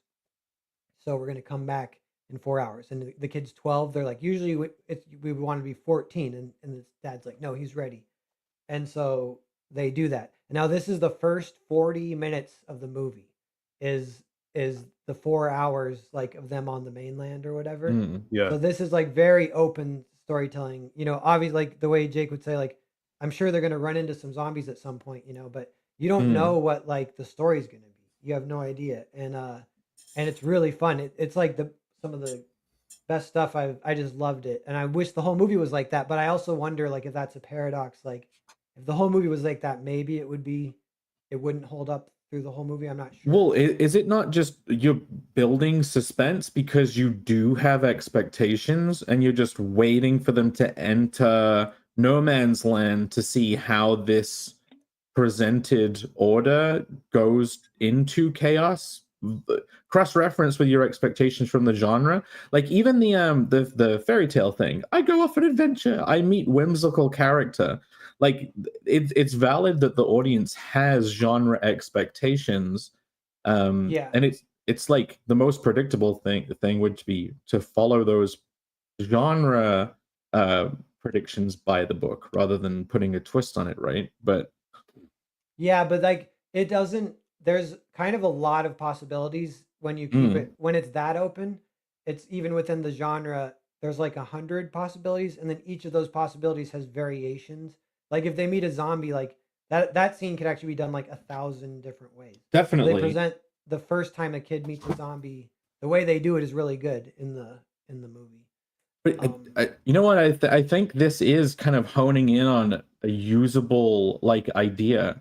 It's trying to think what is the largest possibility space you could make and still not lose the audience in thinking, oh, this is too lol random. Like that tension of they're going to meet a zombie. Like people know what zombies. That is strong. Like it's a well-treaded genre, right? Yeah. So there's a lot of gas in that tank to hold people in that tension space. Yeah, and example of that too is in in mysteries, there can be a point where they go to the detective and like he had a lead but he lost it. They were right in the middle of the movie and they're like, well, what now? Like, how are you gonna catch him? And he's like, I don't know. He's like, I'm actually pissed. I'm gonna go home and like spend some time with my kids. And like that's the movie from then on. And then obviously something's gonna happen to get to reinvigorate the case. Yeah. But that's a case where you have absolutely no idea what it's gonna be. There's no like setups or payoffs. There's no hanging thing where the audience is like, wait, you didn't check out that one thing yet. Like he checked out everything. He lost every lead. Wouldn't the audience expect the kids to like get killed or something? Like that's what the maximum possibility space then. It's like, oh, he's not following the lead. It's going to his family. So this must end up interfering with his family in order to pull him back in. You know what I mean? Yeah. But I can think of like a million ways that could go where that doesn't happen still too. So I still think it's like super open. But that is like that would be the example of the most open space, and that even without too much like genre expectations, because it really does feel like it kind of could be anything. But because in that case, because it's in the middle of the story, might help. Like if you did that at the beginning, I don't know if that would work as well or not. Well, I mean, zombies themselves are a great. I've heard it before. Oh, how do you invent the next zombies? Like zombies, it is one of these. It is that wide open possibility space. Person comes back to life. If they bite them, it goes to someone else. Okay. That is a structure that people immediately get because it's based in the like energy, conservation of energy of life and death that's in horror. And their mind gets ticking, but it's wide open. So you could maybe use this as a way to invent more of those. Oh yeah. I like we're saying wide open. That's like kind of the idea. Like we can almost replace randomness with like wide open stories. Anything not random stories. We're wide open. But I mean, like, what if the 28 years later thing happened, but it wasn't billed as a zombie film? It was billed as just like a apocalypse film, and you didn't know the possibility of there being zombies was there, and then it happened. You mean if it was that'd almost be better in a way, or I don't know. You mean if it was a new film series or in the? You say like The Road. Did you see The Road? Well, it would have to be. Yeah, because there's no zombies in that one, right? Right, but there could be. Yeah. And that would be cool. And would that make it random? One more crazy thing with 28 years later, the first 40 minutes they're just so great, and the adventure on the mainland, the kids, his rite of passage, it is awesome. And it's just great. And then they have a party that night because he just finished his party, and he sees his dad cheating on his wife, but his mom is sick and maybe dying, and all this is great. I'm like, this is all just like wide open, we're just like learning, and I just loved it. But then the kid he hears about that there's a doctor in the mainland from like 15 years ago. So I don't know why it's so old, and he kind of is mad at his dad for cheating on his mom. And then the next morning he confronts his dad about cheating, and his dad punches him. And all this feels actually, especially in hindsight, this all feels forced contrivances of the plot to get the kid to do what the plot needs him to do. So this is where we're switching from wide open to just one thing. Very narrow plot. And it's like he takes his mom and they sneak out, and he's going to take her to the doctor that's in the mainland. But you just said like, now they're on a quest. Now they have the goal. Now it's like a classic story. And I'm like, it wasn't a classic story before that, and I loved it. Now all of a sudden it's like, well, you literally said it's from 15 years ago. I don't know why it's 15 years. It is exactly 15 years ago, the rumor, to keep the possibility space as wide as it could be. Like, is he still there or is he not? That's 15 years worth of possibilities. Did a whole encampment rise up where that doctor they don't do is anything to with trap that, though, people? Because he sees, when they're on the mainland, they see his fire, and they said he's always this is the problem. It's like, so this is part of this presentation is they get really into the theme, and the theme is like the kid like leaving the masculine father and finding alternate masculine options for fatherhood on his quest into the mainland. It's about And- cucking. Yeah. And one of the Great, masculine... you're really selling this movie. I heard Yeah. Well, Is so I mean, when you say this, it's actually like kind of cool. Like if you can structure a movie that way, you're like, that's fun. It has this double meaning that's very like kind of meaningful. But that put shackles on the plot. So all of a sudden the plot had been so open and free, could be anything. Yeah. All of a sudden, because it's following this theme, immediately you know everything. He's going to go to the doctor. The doctor's going to be a possibility of a masculine figure, like in one option. Oh well, that fucking sucks. I was instantly thinking the best case, like yeah. See, what you were saying is what it should have been, because that's what I was thinking too. Like if like there's rumors of a doctor, but he's in another town and we don't talk to them anymore, and then you're going to go there. You're going to risk it, kid. And well, yeah. It should be the kid should learn not to be taking the risks or something. Like they get there and maybe there is an encampment that got built up, so he doesn't go in. But he heard other rumors about he could be here, and like he keeps, and the mom's getting more and more sick because of his decision. Like that. Bancroft's back, by the way. There we go. Oh, speaking of mom. Hello. Speaking of what? Mom. We don't say mom. They say mom. Me, We say ma'am. mom. Mom. Alex Verby has a great term for this plot funnel. That's exactly what it is, and it's at the behest Plot of this funnel. kind of cool I theme like idea. that term. Yeah, Right, where everything is put into place for the plot to happen. You're directing the characters. The characters aren't just being themselves. yeah. So if you have a plot funnel, the solution is to get a little random. Or Bancroft, we were kind of talking like this happens on Creative Block when we get into semantics, but the term wide open is a lot more accepted than randomness, and it means sort of the same way we were talking about, but a way more positive way Well, of this idea of wide open plot versus whatever. It's wide open, but you're still pointed in a general direction. Random is like, I broke into an apartment to escape, and there was a dragon egg in there, and I opened the dragon egg, and it was actually an ET, literally ET. Like extraterrestrial. So random is that's like a that cartoon you opponent guys brain. like, the bird guy. That's not Xavier. A Renegade non would be- sequitur. Yeah, like that would suck. Xavier Renegade Angel isn't even that. A non sequitur versus a twist. Would that be apt? What a twist. Well, I mean, that's why people hate the Marvel humor thing, because it's essentially doing the same thing with tone. Mm-hmm. Yes. Yeah. So real fast, keep reading this a little bit. Randomness and stories. This is from 28 years later. We're going to the mainland today. Your first time, a rite of passage. What are we going to do out there? Just walk around. Low tide lasts 4 hours, so we have to be back by then. Are we going on a quest or anything, or like avenging anyone? Are we tracking a killer? No, dude, we're just gonna go and check it out. Like, shut up.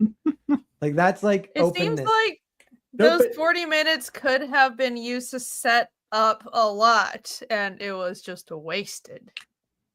They set up, you know, some stuff. Like you find out they have a party after is blah blah blah. It's all just as you see it. They have a little defense system that you see them use. It's all fun. All right. Yeah. I'm not gonna watch it. I like that. I haven't setup. seen any of them, so Me neither. I don't feel like I'm missing out on. I don't think you have to. They're not. I don't think it's like the whatever the. He says eventually you have to zoom into a tellable, definite story. You can still have open possibilities on that narrower path. See, maybe that's true.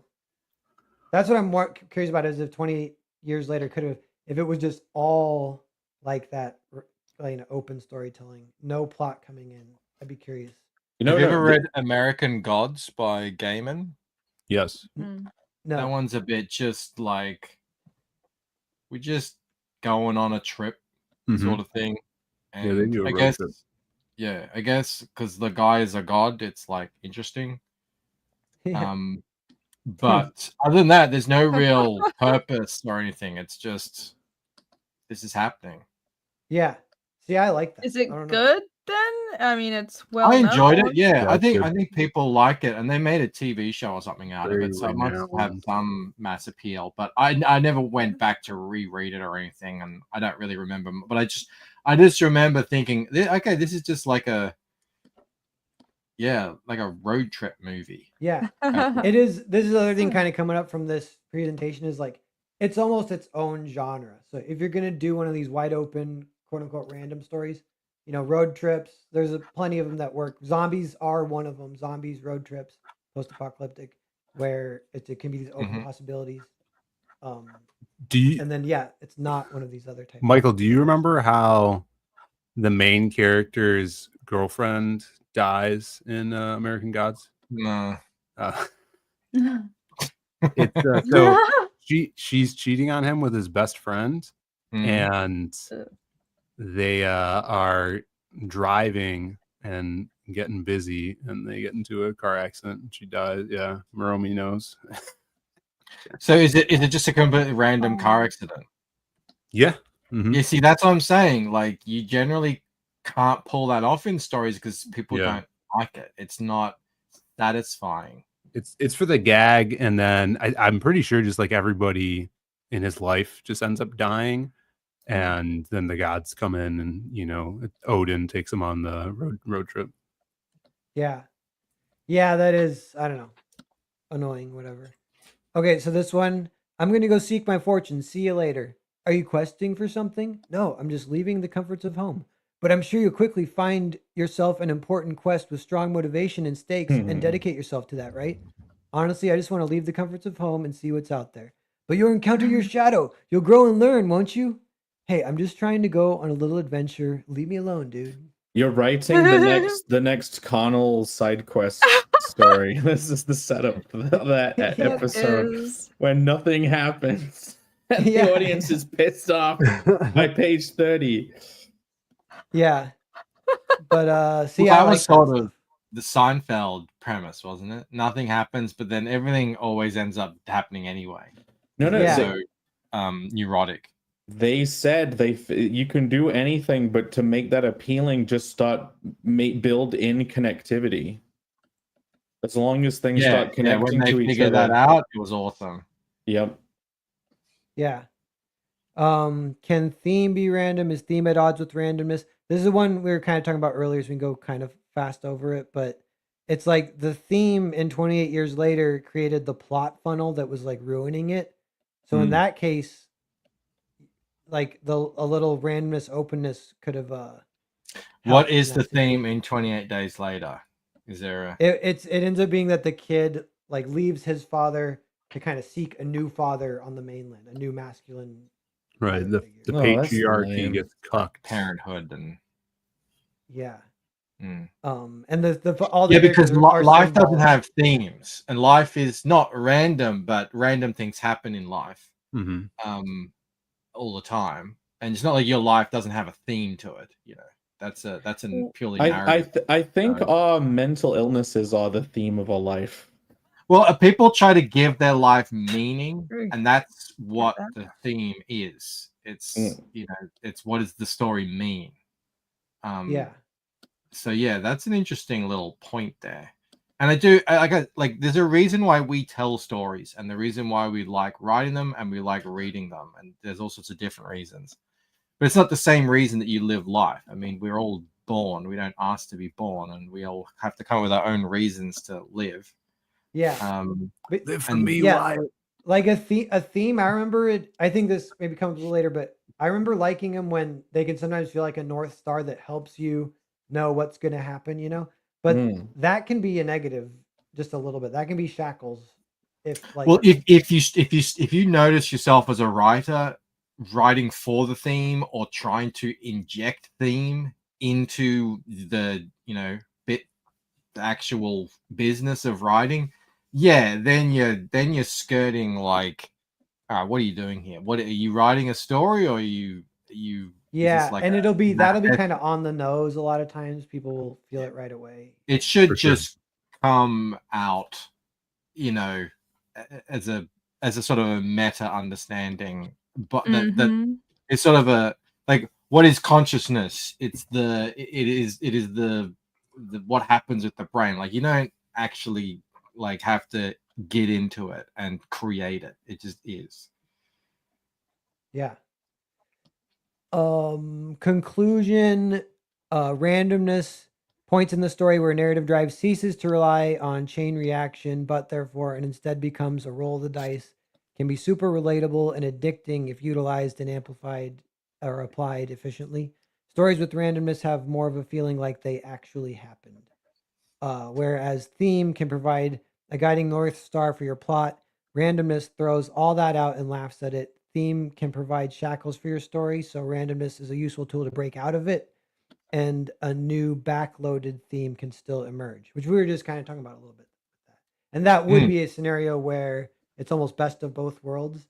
And maybe this does kind of only apply to kind of the subgenre of the open stories. Like just say your theme is love conquers all, and then you have like just some random whatever come in and just completely destroy this loving family or couple or something.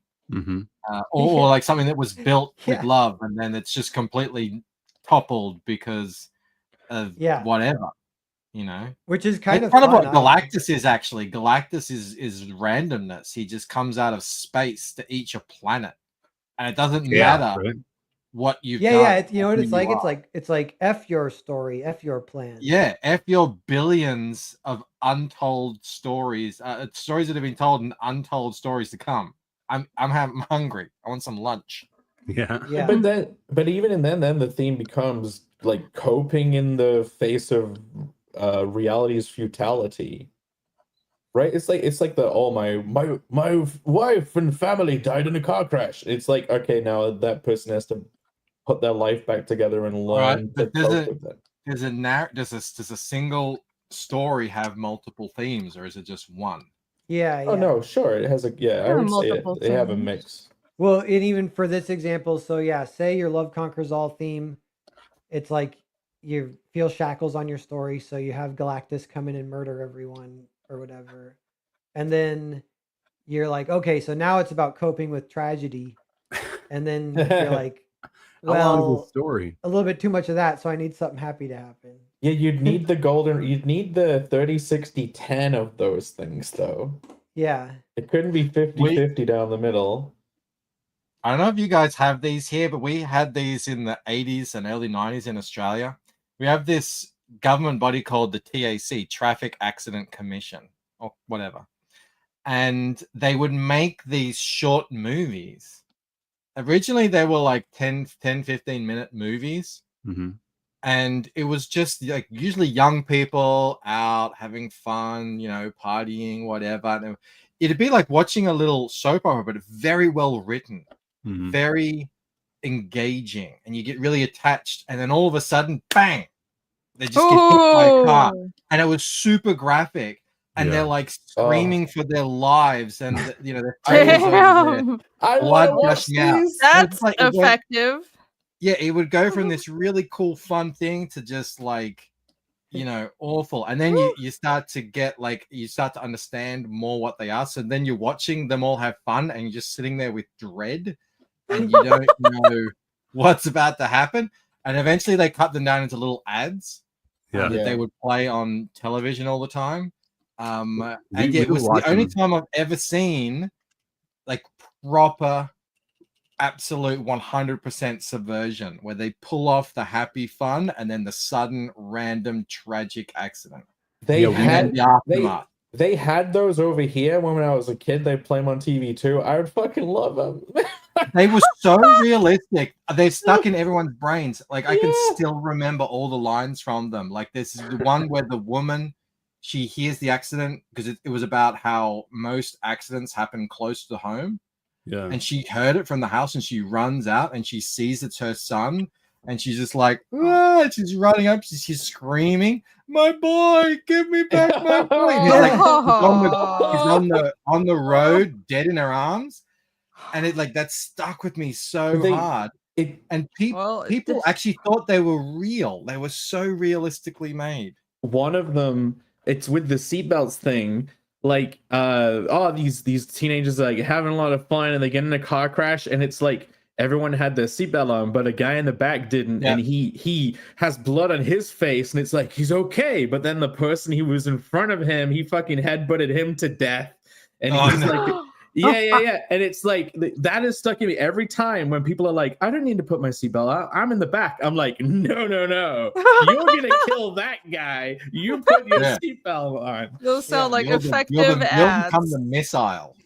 Yes. Mm. I kind of feel like that might have influenced Connell a little bit. I'm I telling you, can't these get more. PhD Enough of ads this stuck war. with me.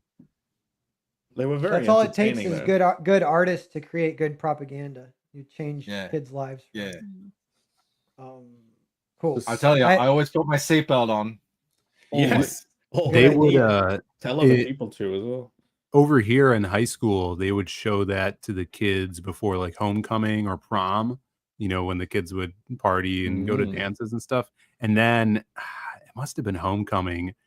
In addition to those films, they had like some company that would bring a wrecked, mangled car and park it in the parking lot of the high school and have like the tape around it and stuff, just to be like a scarecrow for all of us not to drive. Oh, that's Did they ever bring out like a guy who's in a wheelchair now? No.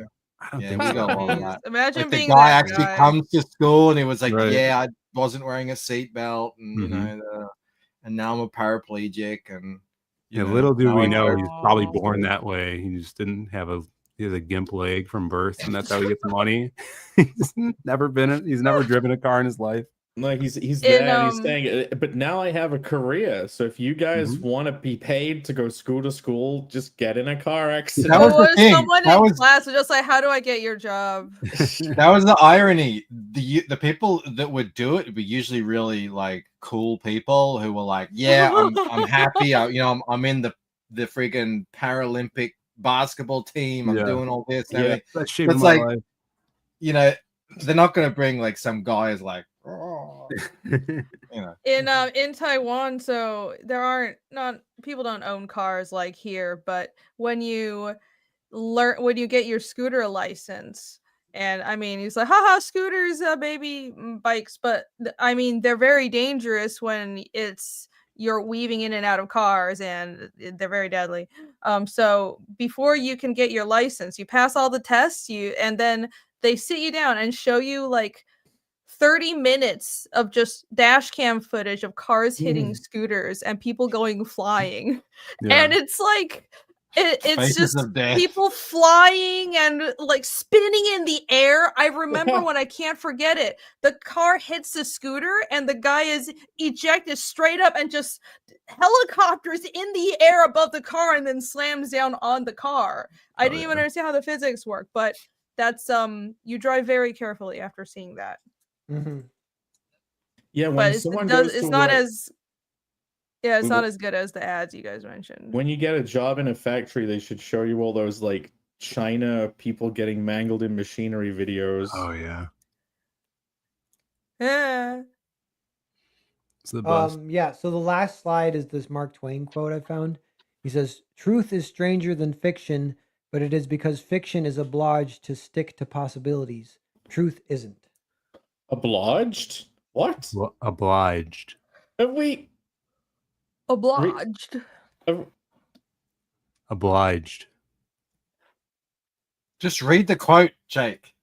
It's on the screen. No. Pass said obliged. Obliged? Yeah, Pass you it said ob- it funny. He meant obliged. He said obliged. I hear the same thing. Everything you guys are saying sounds the same to me. All right. It's the same. It's the epitome of a linguistic cock-up. That's pretty much what we've been saying this whole time. In reality, like, especially if you think about in science and everything, no one would write it what the things they're discovering because it's so crazy and out there. Yeah. But also, just random things happen, like the worst, most horrific things in the world that you would never even want to read about happen in reality. And then when, sometimes really good things happen, it's kind of boring because it's like, oh, a guy won $300 million. That's not a story. That like, there's no story in that unless you can, I don't know, There's no problem. Millionaire or something. There's no problem to solve. Like he wins money, then becomes depressed, and the family falls apart. Okay, great. What if he just wins money? Like that was I watched a thing on it. A guy, I won $50 million. I have like 500,000 left. They've been the best 20 years of my life. I regret nothing. You know? Yeah. That sounds awesome. I want to be that person. Exactly. So it's like, but it's not a good story. Right. It's a good sentence. Yeah. So I love that quote, but I love Mark Twain. He's great. I liked him in Star Trek. And I wonder if Mark Twain meant this as like a little mini dig on his contemporaries as fiction being lame, and you can write fiction that aims at a higher truth and you're being more random a little bit here and there or something. Very, very good. Yeah, because fiction was seen as baby literature until, well, very recently, right? Even in the 80s. It's like serious adults. He was a big satirist, so and he would Mark constantly be sticking the knife in and twisting it around everywhere he went. So he's okay. I'm more of a Samuel Clemens fan myself. You liked him better? Yeah. His brother? Conflict always requires for a story to be interesting. But you know, I was thinking about the 28 Years Later opening. It's like, I think that is a little bit like Man versus Nature. They were saying you can structure it that way or whatever, the conflict. So yeah, like Man versus Nature is kind of a simple one. It's almost like a cop out if you don't want like, I have a problem to solve, like, because that's like the kid. If the kid is like, well, what are we gonna do? We're gonna solve a problem out there. The dad's like, no, we're literally going out there and we're gonna walk around for 4 hours. Then we're gonna come back. So shut your mouth, kid. You'll be a man in no time. And versus the movie sounds like it sucks. I'm not very excited to watch it now. If you're gonna funnel the audience, funnel them gently. It seems like it hits a massive railroad bottleneck. Fondle them. That's what I say. Yeah. It sounds like they could have set up more. It's like, sure, they set up some things, but it probably not enough. Like what? I mean, I didn't watch it, but does it feel like the whole, well, the doctor is on the mainland and the father, there's tension between the father, he's angry at the father. If that was established right away, it wouldn't be so led on. It could be more naturally. There's a natural pull for the kid to want to go off on his own from the beginning. Yeah. Someone could have killed the doctor and taken his place, and then people come to him and he just does experiments on them and they turn him into zombies, and the kid's he's not the real doctor. He's not the real doctor, and he takes away the mother and he's like, she's gonna be okay, and then he finds all the experiments. He's like, no, and then he's gonna break the mom out. That'd be way better. You gotta mess the mind, sir. Yeah, I hear he's got a blow dart gun. Yeah, blow dart. Yeah, you know what? Spoilers, but when the kid takes him to the doctor is like, yeah, I can't cure her, but I can do euthanasia on her if you want. Oh, that sounds about right. No. It's my, euthanasia is my least favorite kind of youth. Yeah. What's your favorite kind of youth, Phil?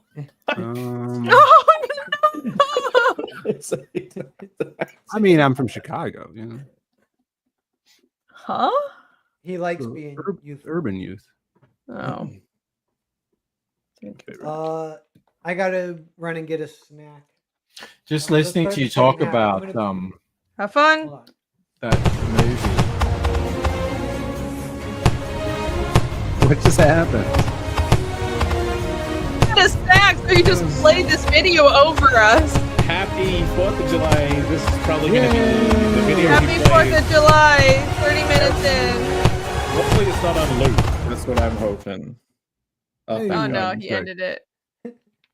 Okay, I was thinking of this show. It's new on Netflix called Department Q, and it's like a crime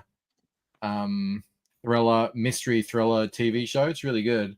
But it's like the exact opposite of just the meandering whatever.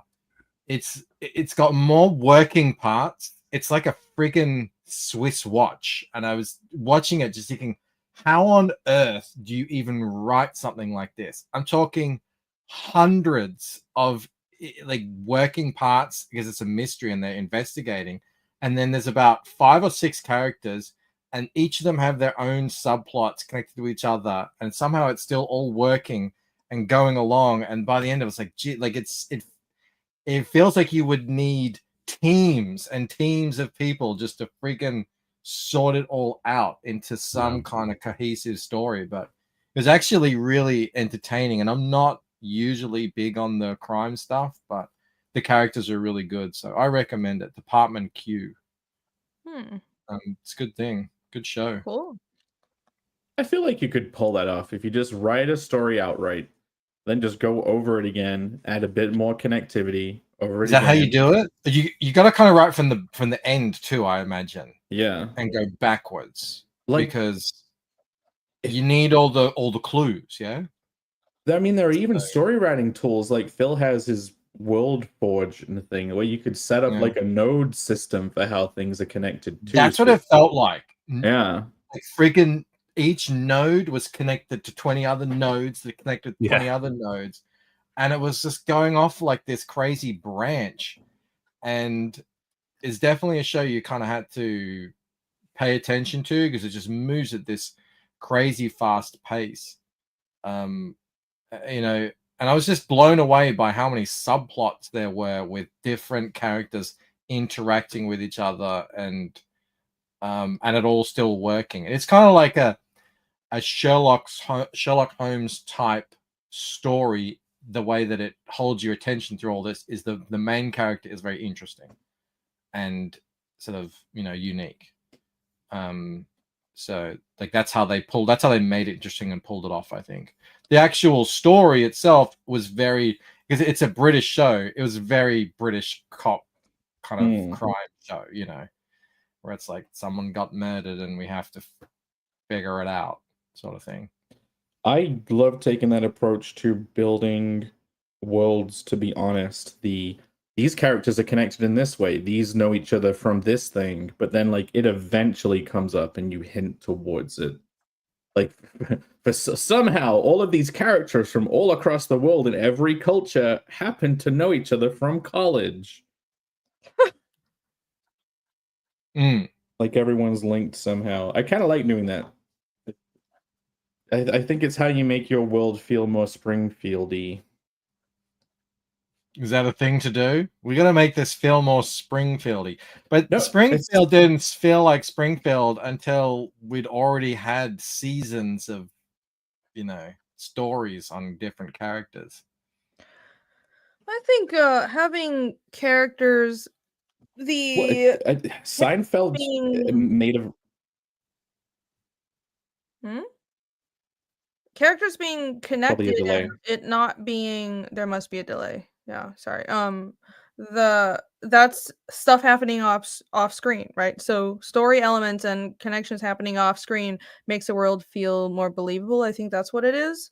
Yeah. And it's the same as I think a couple ways that are helpful for making your world feel believable, and this is what I'm trying to do, is there's a little bit of that where you reveal characters and there's more to their backstory together that you don't know until you keep reading, and then it's slowly revealed. So there's that. So don't show everything all at once, but having characters return later on in the story, so your side characters aren't just one and done. They'll come back, and they progressed in life between their appearances. That also creates a, as Jake says, Springfield-y feel.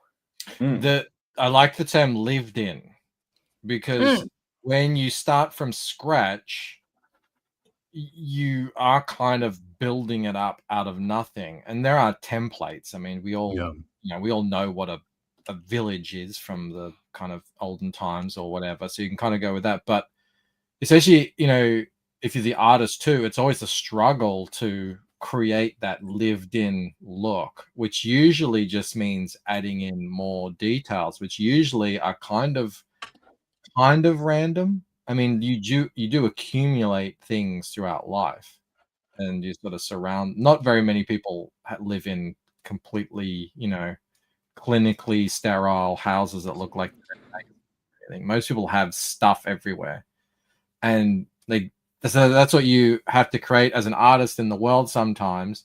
on top of with the story as well, the actual world to feel lived in. It's just full of random things like, oh, that pillar has a gouge out of it for where there was an, two guys were fighting with axes, 3 years ago and stuff like that. It's like, all this sort of randomness does create that lived in feel. Yeah, and that's is very much random as well, and that gives texture to the world, and that's texture, and it shows time. There has been time that we have not seen. Patina. Do you know what movie did that the best? Blade Runner. Like the opening scenes in Blade Runner just feel so real, even though some of the kind of more visual effects of it are like a little dated. The actual practical effects of it are just grimy, insane. Yeah. Like even more than Lord of the Rings, which was amazing. They did amazing, but it's like how much can you do? They built actual villages. I mean, the only way you could make it more is if you have people live in that village for 100 years and really get it. Yeah, it's funny. It wasn't it the case that in Blade Runner they made it so dark and grimy because it was hard to make things. There was no CGI. It was all practical models. So to hide anything that wasn't completely realistic in the models and make it dark and grimy, but that ended up making it more believable because they left more to the imagination as well. Yeah, I'm sure that was high contrast. Although it was weird. It is a little unsettling in movies like that where you just feel like, hey, turn on a light, can you? Why are you sitting in the dark so much? With this noir lighting comes streaming in through the blinds, Well, that's the key to environment art is treat your environments like a character and think about what your environments have been through. So all the wear and tear on a house are like wear and tear and wrinkles and scars on a person. And well, maybe if a child lives there, maybe they left stickers on the door. If this house is in an area that had been through war and it got repaired after being burned down, so on and so forth. And all the decorations and vegetation can help tell the story of that environment. And that's a lot of fun. And learning to have fun with that is how you can take the boredom after drawing environments, because I know a lot of people think it's boring to draw environments, but it's not. Here you go. Antoine Dennison. God bless him. Haven't seen him around the chat much. He says he does still watch. He left a comment on one of my streams. I think it was the launch stream for Fractured Mind. And he said, I gotta pull out a copy here. Oh, there's one. He said, oh, Ella is dressed up as V for Vendetta in Fractured Mind. I said, everyone says she's Carmen Sandiego. But if you look, where is it? Gotta get to her in a bedroom here. Where the hell is it? It's actually She Agent. Exactly. It's a mix between She Agent and V for Vendetta. Where the hell is it? That's here. Yeah, look. You won't be able to see it because Pear can't. I thought it was weird that you gave her a goatee. She's got a V for Vendetta like cut out. You know that one you would find at like a cinema or an old video store. With the Harry Potter in stuff. her bedroom behind her. Like a life-size cutout? A life-size cutout, and she's put a Harry Potter Gryffindor scarf around his neck. What a I would just scare the shit out of her when she wakes up at night. That is true. Why would you put that there? She does not get laid. So would Ella be one of those Disney adults that wants to go to Harry Potter Land and would film all the TikToks of it if you advanced the year ahead? I don't think she'd film TikToks, but I would imagine, She drink the butter beer? She feels like a Harry Potter fan. There might be a little bit of self-insert going on there. Oh my goodness. Damon, please take me to Harry Potter Land. Please, can we? That's kind of endearing. Why does she not have dreams in her fandoms then if she's really into them? Who has dreams Well, in she their does. fandoms? She's dreaming of herself as V for Vendetta. Oh, Wow. Yeah, there that's you cool. go. But it's kind of like a feminine version of it, you know. Why can't she dream about her in Simpsons? Why does everyone like what I like? Yeah. Why doesn't she dream about Bender? Yeah. Why doesn't your character like what I want? Guess where we're going today, Ella? We're in Five Nights at Freddy's dream. Like, oh god. You know, I wonder where the like licensing or copyright line is on stuff like that, because like obviously that's an Easter egg in your book, but in the Dark Tower novels, Stephen King literally says there's like a gang of tribesmen that runs around and kidnaps kids in the Wolves of the Kala book, and he describes them as wearing green cloaks with steel metal faces and metal hands. And then, you know, a few chapters later, he literally, one of the characters is like, why do these guys look all like Doctor Doom from Marvel Comics? Like, I mean, he puts it in there.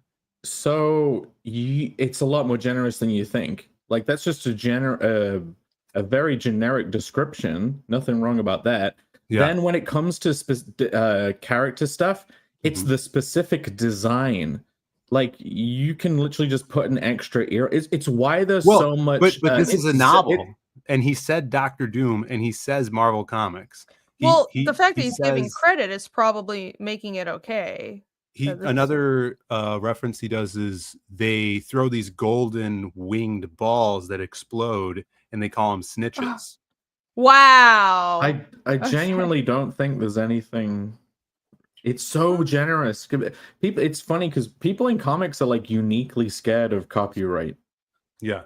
Yeah, because there's, you know, such a long history of fighting art and everything. There's just like, oh, you got to say like, you know, if it even vaguely randomly looks like someone else's art, you know, you got to say it's after such and such. And then people say to me, oh, look, this is a complete ripoff of that cover. I'm like, it doesn't matter. You look at it, it's just a generic pose. I think legally it might not matter, but in comics, people get up in arms about it. Yeah. So that's why people are so careful. I drew the butler in Painted Death, the kind of guy who opens the door at the mansion. And I was just drawing like what I was imagining. I was like, oh, this guy looks like Hannibal Lecter. So I had Damon call him Hannibal Lecter in the comic afterwards, just because that's what I thought he was. That was after I drew him. Yeah. And I thought, oh, that's funny, you know, give a little. Yeah, it would be interesting to know all that stuff, because it seems like describing the idea or writing the words, you could reference things, but images, either it is more actionable or just super frowned upon because of like you were saying, like art and artists and rights that way. I don't think it should be controlled in any way. I think anyone has the God-given right to stop you drawing or writing something. Yeah. I don't think it's to use the power of the government to actually force you to not just make a piece of art. It seems fucked up. I don't think it's I don't think it's even legally controlled. I think it's just people. It's just people getting worked up about it, so people avoid doing. Yeah, and characters and names. It's very iffy. What is more ironclad are trademarks and you know, registered brands and stuff like that. So that's where it's like there are a million Superman clones just in slightly different, you know, outfits, but they're basically essentially Superman, you know, except not in name and color. Like obviously companies have the ability to bully you using money. Like it's not even if it's legally sound. It's like, can they take you to court and tire you out? And are they gonna, you know, Well, some comic companies and there are companies in entertainment that have been known to do that, and some comic companies have. I know Sean Gordon Murphy did like a sketchbook of X-Men characters, and Marvel tried to get money from him because of it. So he doesn't apparently draw those characters anymore. Yeah. Out of spite. Might be wrong, but that's what I heard. So it does happen. Yeah, I wonder if like Stephen King put Doctor Doom drawing on the cover of his Dark Tower book, if there would be like, oh, you're using one of our characters to sell and make money off of this, you know, as like a marketing thing. If they obviously be more visible, right? Like they would probably be able to fight him over it, but like change the color, change the design a bit. Sure. It would I would assume it would be fine. It might be you just don't want to go up against a giant corporation legally. Take a movie like Ready Player One. How the hell did they make that? That's thousands of licensed characters. Yeah, I'm sure they paid them all. Well, like, that would have cost $100 million, maybe. Right. I don't know how much it cost, but that's another thing. Lot. That's a book, and a book that referenced other media a bunch. Like that was the premise. Well, I'm pretty sure you wouldn't have to do anything to make the book, write whatever you want. Make the film. There's only like 3 companies who own all those characters, and they're all friends with each other. It's just the modern day version of Roger Rabbit, Ready Player One. Yeah. And now they make a sequel? Is there a series of that books? Because I really like that movie. I want to see if there's Ready Player One. There's Ready Player Two, Ready Player 3. No, I think there might be 3 of them. Let me see. You could take character names. You could even take the character names of one of my Hollow buddies and use them as one of the characters in your comic, and nothing I could do about it. Ready Player One did the Hermione thing. Where the girl is like, he meets her in real life. He's like, I'm hideous, Oh God, yeah. It's like, look, I have this slight discoloration on my face. Yeah, you're never gonna want to be with me. And you're like, what? He lives in a dystopia in a trailer with his mother. Yeah. You think he's not gonna want to be with you because you have a slight discoloration on your face? They did do a sequel. Only 5 years ago, and it's called Ready Player 2. Yeah, baby. Yeah. Not random. Predictable. It was like Hermione walks down the stairs in the Harry Potter movie, and it's like, oh my God, she looks the same. What? She's beautiful. What? Like, to be fair, they couldn't have predicted that she'd grow up to actually just look good all the time. That's true. That is true. In the book, she's supposed to be really but when they made the first movie, they probably didn't know that was like the direction. They should have put it in a contract that if you grow up to be not ugly, we have the legal right to disfigure you. Yeah. Well, I mean, the thing about Hermione is she has huge buck teeth, but she changes them. I think in the 4th or 5th book, she starts to get good enough, and she cosmetically reduces their size. Okay, look, you're in Harry Potter land. Fake. Do you use magic to change the size of something, gentlemen? This isn't one of your streams. I saw the poll on your stream this week. Pool cue versus Coke can. No one wants a pool cue. Deplorable.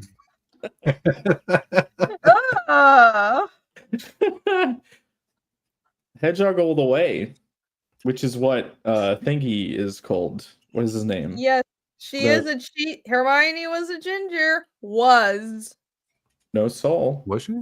Was yes, in the book she was a ginger, supposed to be. Many gingers. Wait, was she? I don't want to. No, I don't think she was. No, she had brownish hair. She's just a brown head. She's supposed to be very plain and actually, I wouldn't say unattractive, but she had the big buck teeth, so it was sort of, a bit of an eyesore for at least 4 years. She was like Asian? I mean, they were kids then at that point. What? No. Chinese? No, she's not Asian. No, that's Chang. Oh, Ryan I thought you Cho meant Chang. the buck teeth thing. Can you guess the ethnicity of that character? Ching Chong. What a weird name for a Chang character. Chow. Yeah. What? Those are all actual Chinese names. I know. Everyone was getting on railing for that. And she's like, it's the like fourth, most common name or something. And I know. Cho I Chang, don't not think. Chang Chow. Cho You're right. Chang? Cho Chang. I don't Okay. think she did like I deep got it research on it because she has characters named like Goldstein and shit. But it is a real name, and I'm sure she at least made sure it was a real name. In Hollow Fist, there's sound two like her. really fat Asian guys, and they're twins, and one of them's called Cho, and one of them's called D. Chody. No, Cho. Ah, Oh, just D. Yeah. Showed. Yeah. You know how like a lot of Very Chinese will pick a more Western name because we can never pronounce their name. We Yes. had sisters come to our school. This was back in the 80s. I shit you not. And for whatever reason, and they do this all the time, the parents decided that their Anglo names would be Ping and Pong. So Ping Pong. But and that's funny. But I've worked with, because we work with people in China for manufacturing stuff with my day job. I've worked with Hamburger. I've worked with Vision. no. Back when he was popular in the MCU. Vision? Vision. It's like, Irene. No, they will just He'll use help you out. random English words that they like. Isn't it the call case? themselves that? Isn't it the case that at some point in school, back where you're from, everyone is told to choose their name, and some people choose like Water Dragon and like Mystic Force or something? Oh, in no. China? That was I was talking about a friend of mine who is American born Taiwanese, and so she got to choose her Chinese name, and she chose this really edgy teenager name. Now she's stuck with it. The Dark Moon, Death Blade. Yeah, but in Dark Chinese. Moon, Dark- Blood Blade. Darkness Rising. Yeah, bad idea. No, in Taiwan, you kind of just get assigned an English name in kindergarten by your teacher. Yeah, some of them were really funny. Like they were kind of archaic. One guy was Roy. Like, Roy. I don't think I've ever known a Roy before. That feels Roy. like 1930s Americana. Royston is a very British. There's still Royston. Roystons. Roy is short for Royston. I did not know that. That is so That great. sounds like a kid who is at a boarding school who plays rugby. Yeah. Royston is on the rugby team. Yes. He has holidays in Somerset. I knew this one kid I went to high school with. His name was Eldwin. And is that a real? I assume that's a real name because it sounds to me like some old British. All the old Anglo-Saxon names are fantastic. Yeah, I was very surprised because most people just have really basic Anglo names like Sounds Will, Mike. medieval. Wait, isn't Aldwin literally a fucking Lucent character name? That's Alwyn. Oh, Alwyn. Oh, Alwyn. World of difference. I know Is Alwyn an as actual, which is an actual Anglo-Saxon name as well. There is a character that will eventually come up in Connell called Halloween, but she's female. Halloween. Wait, it sounds like Halloween. Pear. Oh, Yeah. you just realized. What I are you think guys he's talking muted. You muted? about? No, He's just not paying attention. I'm just lurking. Put that mic in your mouth. What are you guys talking about? Superman? Randomness. Names. What'd you think Second of that half. presentation? I thought Great. your presentation was great. It was a great 4th of July presentation. Mm-hmm. Did you learn something, kid? Yeah, so I think there needs to be a balance. I still want to engineer one of these possibility spaces and then actually figure out the new zombies. Because it's like, okay, alien, you kill someone, but turns out they were an alien, they shapeshift back, possibility space, who is an alien now? Yeah, they do that. That's the scrolls. That's the whole. Body snatchers. That's the whole thing about Secret Invasion, the Marvel scrolls. We can use this code. We can crack the code and invent it. It's like Catalyst and the space for the catalyst. Like everyone has to go do that driving test again. Oh no, people are driving crazy all over the road. Zombie drivers. Well, They're all zombies. They're all zombies. Drivers. Zombies are overdone. I'm over them. In Futurama, I'm back gets... into zombies. Did you ever read The Passage, Phil? No. It's a super long series. Each book is like 1,000 pages, Oh, and you're it's really, the first few are really good, and it's like a zombie apocalypse, but they're half zombie, half vampires, and they come from like a pandemic, like a virus. Yeah. And there's like the head. There's, I think there were. It's sort of like V for Vendetta. They were experimented on. So there's the whatever the head vampire, whatever the origin, patient 0, but there's 7 of them or something, and they each have their own following, and they're just taking over the world, and there's this tiny pocket of resistance left. It was good for a while. It's like Underworld, Resident Evil mixed. It's a bit, well, it goes far into the future. So like you're reading it, and then all of a sudden it's like 100 years in the future, and everyone you just knew, they were back in history now, and you got to deal with their kids now or their grandkids. They tried, I think they made a TV show of it, and it had nothing to do with the book, so I didn't watch it. It's not incredibly generic TC. It's actually pretty groundbreaking the way the book is written, and very well written too. It's not generic at all. But they made a very generic TV show about it, from what I hear. And I was like, oh my God. DC's got a good idea.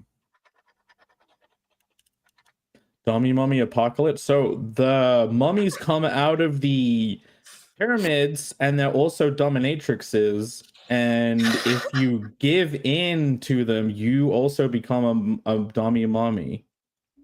So you have to endure. There goes the world. The ancient Egyptians and Romans were very sexually free compared to our society. Like, we wouldn't even, like, super hedonistic. Really? Their cousins got nuked, right? What's that? Sodom and Gomorrah. That's why they got nuked. Well, I think that's a bit before that, but at least I know the Egyptians and the Romans, it was very different. So... I didn't know about that. The Egyptians. Jake's always talking about how the Ankh is like some gooning device. It is. It's for channeling sexual energies and looping it back. There's a whole document on it. I need to find it. I was reading it one day. There's a whole system.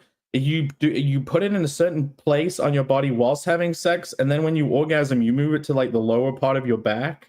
It's a little chakra We're learning shit. so much today. Well, the Romans were definitely hedonistic as fuck. The pyramids were the giant sexually powered space laser that shot Mars because Mars was getting too big for Okay. This isn't carnal. This is Egypt. What do you guys think they of were the new free. Superman movie?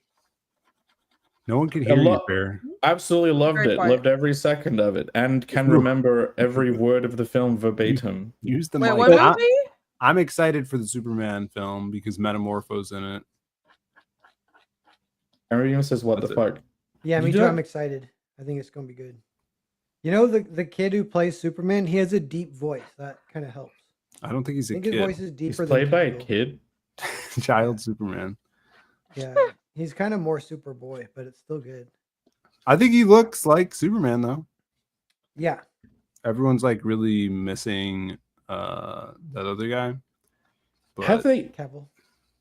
done a Superman thing where it's an evil Superman twist? Wah wah! Oh, so creative. But he's like 15 and he's a dick. But everyone on Earth knows that they've got to behave around him. Oh, James Gunn did that. Brightburn. Yeah. Yeah. It's called Brightburn. Did you see it, Pear? Nope. Me neither. Is it good? I didn't see it. Is that James Gunn? What about Superman, old Superman, say the cartoons, he looked like he was in his 40s or something. Yeah. That's the chin. Like they don't do that. Like I would actually be interested in seeing a kind of more stately, older Superman. Me Do you too. think you could relate to him more? Yeah. Well, the problem is too. It's just that everyone looks like little boys. And yeah, that is true. Like the 30-year-old. We looked at that. Like Timothy Chalamet is the same age as like you look at, I don't know, say like who was it, Hulk Hogan or someone, and it's just like these aren't even the same species. Right. Yeah, exactly. But they were the same age, and Hogan.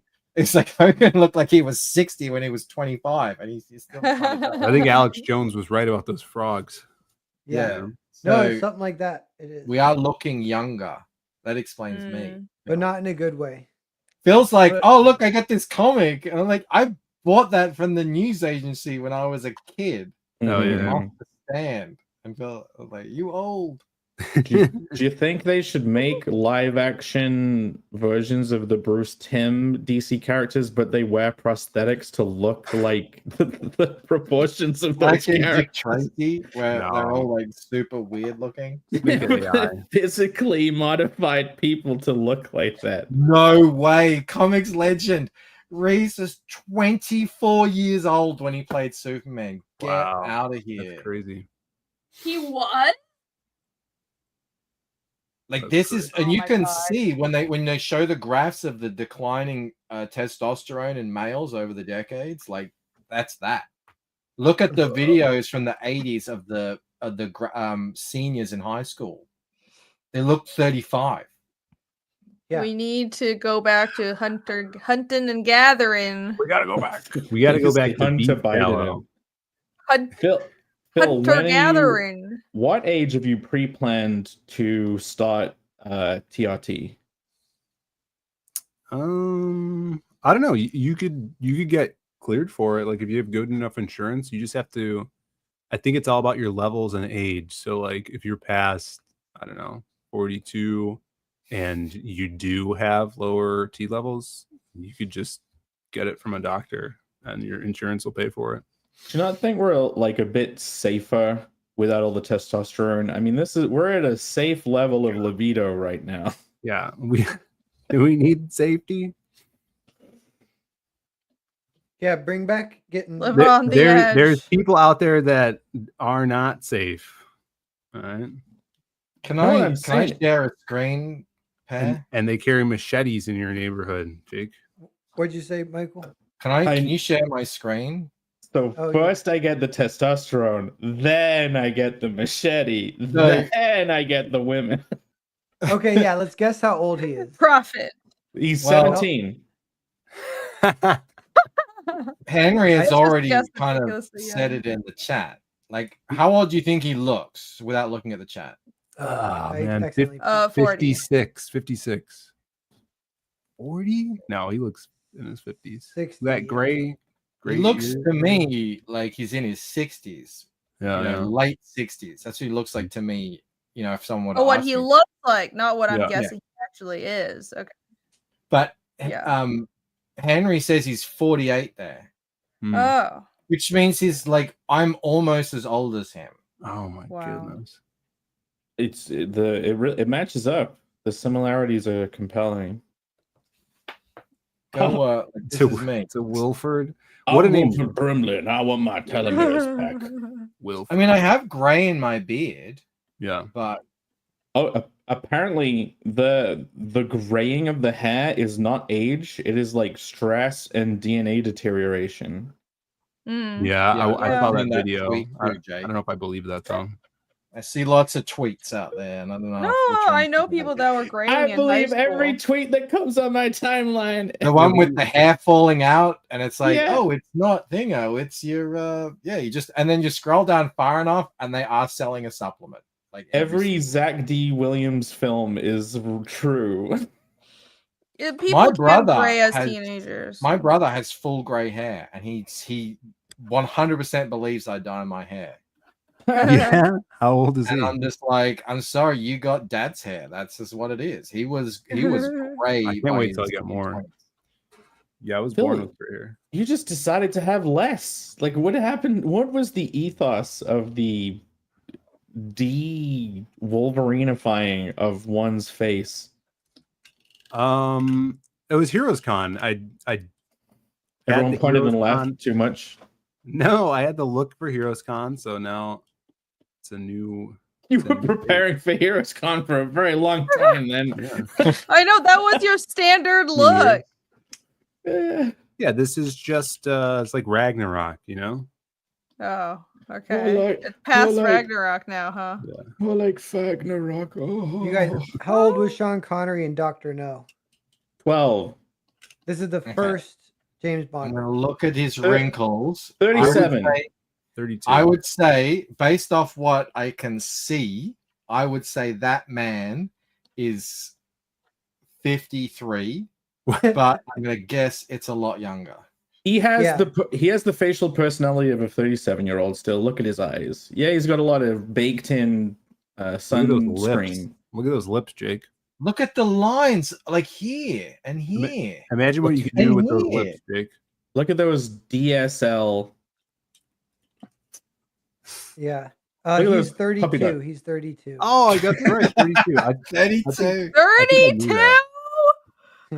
That's me in a few months. I'll be 32. Jesus. Like I that's read somewhere crazy. that you don't age one bit at a time either. You kind of things cascade. Like you look the same for like 10 and then it years. all happens at once. And then you just shrivel at once. The wall. And it's not just Asian people. The wall, yes. He looked good, you know, the whole way. Is it Pierce Brosnan is the same? He still, you know, looks Oh, yeah. Yeah. great. I mean, why No, do he's Asians all end up getting those rounded teeth? Huh? They all end up getting What? rounded teeth. Round teeth? What do you Like mean round- rounded teeth? They're like rounded. What you talking about? They Oh, you're start thinking rounding of- up. What Rainy, what are, Are your- Asians are your gnawing on teeth that you're not telling us about? Triangular? What are you Do talking they about? drink out of a hamster drink bottle on the side of their bedroom? What do No. you mean? Are their teeth like gung, gung, gung? No, they have the Yes. teeth. Yes. They have the teeth. If they don't file them, they'll curl up like rabbits into their own brain. Yeah. We're actually born with like carnivorous fangs, so we have to file them Disgusting. down. File them down. I don't know about the rounded teeth. I've never seen that. but I don't do even know what the fuck you're talking about. I do know Asians have naturally thicker skin, Mhm. which So is they can- why they almost get the black don't crack status. But it's not quite as much because obviously they don't have the same amount of melanin in their skin, which is a natural like sunblock. But Yeah, they do have thicker skin than white people do. That's why they It's can a take higher more bite. jokes than us. Yeah. I've known guys who look actually one of my poker buddies. I mean, he hasn't aged in 30 years. He has a beard now, which is weird because he's Asian. There's a little bit of a tuft here, Yeah. but That much. he's just like he doesn't age. I'm like, what have you? He says, I'm gonna look like this until I'm 65, and then I'm gonna look like the guy out of Kill Bill up Yeah. in the Yeah. mountain. Then I'll look 90. Yeah. Man, No, they that's can- exactly how it was with my parents. Well, my mom, my dad's not Asian. It was just like, oh, she looked really good. She looked like 35 until she was about 50, and then it's just Yeah. They can only grow the like side Fu Manchu beards over that. Like if I was walking around, a guy was pointing at me saying something like he was like saying I look like the god of war or something because of the beard. He's like he was like shouting the name of the god. It's the god of war. Wait, you say you look like Kratos? No, not Kratos. The Oh, he red probably guy. is it Guan Yu? Is it Guan Yu? You look like An Guan Yu. An actual god of war. Yeah, he's the You look like Mars. Chinese Guan god Yu of is war. the god of war. Yes, Guan very Yu. well done, Phil. Yeah. I was also very red in the face too because I'd walked about 3 feet. So I was as red. As red Dude, as he was right. And you said you were red in the face? I'm always He was am. puffing and panting. Yeah. Fair. I thought looked he meant angry. Kratos, but he meant Guan Yu. Okay. Yes, I the get- real one. Yes. Yes. What's up, that guy? Literally red skin. Yeah, literally. Look at him there reading his copy of Carnal. Oh yes, yes, that's a Very nice. funny. He have a shape of shifting a penis. That's Bancroft's poker buddy. in Who the is that? boobage. Yes. Need some more Long beard, man. twinks. I like he's stroking. That's if you had a beard that long, you just stand there stroking it. all Okay, day. you're on a weight loss journey. I'm on a beard growing journey. I am not clipping it. I gotta get it to that point. I need that beard. He's always growing stroking his ears beard. super long too. I've been stroking it during this whole thing. Well, Europeans can't beard. like grow beards that straight either. It's you guys have kind of curly You beards, get so curly and yeah. bushy. I've had a Asian beard beards out, do come out here, straight. and it's just a Mhm. big Ned Kelly beard. Beards are fun. Gross. Feels like I have a picture of it. Beardless. Oh, there it is. Here. This great big bushy They're beard. dirty. Oh my god, it's terrorist bankrupt. You look like Wow. you just came out of the Alaskan wilderness. Bankrupt, did they find that on the streets of New York City? Yeah, you look like you're undercover in the CIA. Yeah, I think I grew it to get the photo on the old license. And Oh, then that's fun. yeah. Wow. Alex BRB, are you in the chat? We might be looking for the meme in a little bit. Yeah, you Parents missed out might on the. release me. He's Beam it up. quickly editing in a log pop, a log bankrupt. Yeah. No, last meme he did of me, I did have a big nice beard, so That wasn't the. Oh yeah, because you were on whilst Asia was happening. The last one I remember of you is when you were Indiana Jones. Richard Kendall. Let me Google that. Who's Richard Kendall? Inventor of the iPhone. Inventor of the Kindle. Yeah. No, wrong. Wrong. I'm trying Womp to womp. look up. His birth name was Richard iPhone. And he invented the Kindle. Oh look, we got some viewers over on Richard the Kimball. All right. Richard Kimball Cool. from Thingo. Is that the Running Man? new Running Man coming out.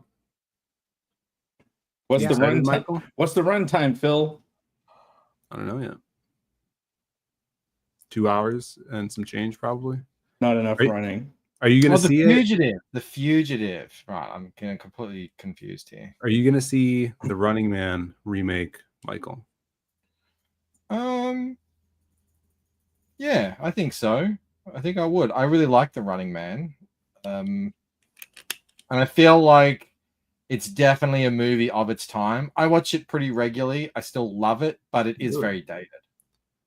Based on another Stephen King story. Yeah. Actually, is it? I thought it was, but I don't think it is actually. I thought it was as well, but I don't think it is. I think No, it's based off of a novella he did. No, I A I lot read the changed novella. for the It's- Schwarzenegger one. It doesn't have anything to do. No, it's Richard Bachman wrote the novel. That's his other pen. Oh, okay, all right, that's fair enough. Okay, so that is Stephen King. Yeah, that book has very little to do with the movie. Like it's Yeah, that's what I very heard. loosely based off it. I was kind of disappointed in the book because I love the movie so much. Mhm. I suppose it should be the other way around. He has another adaptation coming out called The Long Walk. Did you see the trailer for that? Nope. It's like a group of like late young men, like probably like late teenagers, and they just have to walk across the country, and whoever's the last man standing gets like a bunch of money. Oh, so it's like Mr. Beast the movie. Yeah, yeah, but there's military men following them, and if they stop, they get like executed or something. Oh my god. Okay. But I think it's like part of this like national lottery where you like train to enter this long walk, and whoever wins That sounds like that's in that subgenre There's of like just the some open like random. Hunger Games. Yeah. Is that like is Squid Game Fuck. like a life or death thing for money? Is that what that is? Mhm. I never actually watched it. Do they I get figured that's killed? what it was. Yeah, and this I haven't seen it, but yeah, in Squid Games, you get killed if you don't complete the task correctly. Did you know It's like- they're making Forrest Gump, but it's going to be a crossover with the Speed franchise? Is it called Speed Gump? Yeah, they put a bomb in his heart if he goes below a certain speed whilst running. That's just Crank. Isn't that Crank? Isn't that a Jason Statham film? Yeah, When we that's have to have sex in public to keep his heart rate up. Oh, it should make Forrest Gump, but it's Crank, and it's just a learning to see. I need to fuck off. I'm gonna die. Well, he would have died the way Jenny was cock blocking him the whole way. If I drop below a Bitch. certain speed, the age is gonna get me, Jenny. I'm not. A But it's smart it's man. Jason Statham, so he's like Lieutenant Dan. The doctor's told if I slow down, it'll advance quickly. You know something? I heard. Listen to me very carefully. I watched I've been down a little gonna mini rock. Sam Hyde rabbit hole lately. Yeah, And It's the I'm best probably rabbit about to hole. stop one. that soon. But he did one on boomers or whatever, and he said that Forrest Gump is like the boomer Bible or whatever. It's their like tone. yeah, he's like or ultimate. boomer Jesus. I liked his one on Black Conspiracies Are True because it's the bell curve of like midwits don't know anything, and both ends of the extreme are correct, but for different reasons. Like a smart guy is like, I'm not watching TV because it rots my brain. But the Black Conspiracy is like, there's a man on the other side of the screen looking at me. There's knowing everything I do. They're both right. Let's keep Sam. I didn't know Sam that Hyde. was a Let's have Sam Hyde tackle those ones. Big. That's the truth. See this video. I don't know if you're representing it in a faithful way. Oh, I get it. That remake is happening of Forrest Gump. Hey, have you got on a Sam Hyde binge because I've already been talking to Admiral Wagner? But yeah, well, no, I don't know. Is he into that? Yeah, He Yeah. does.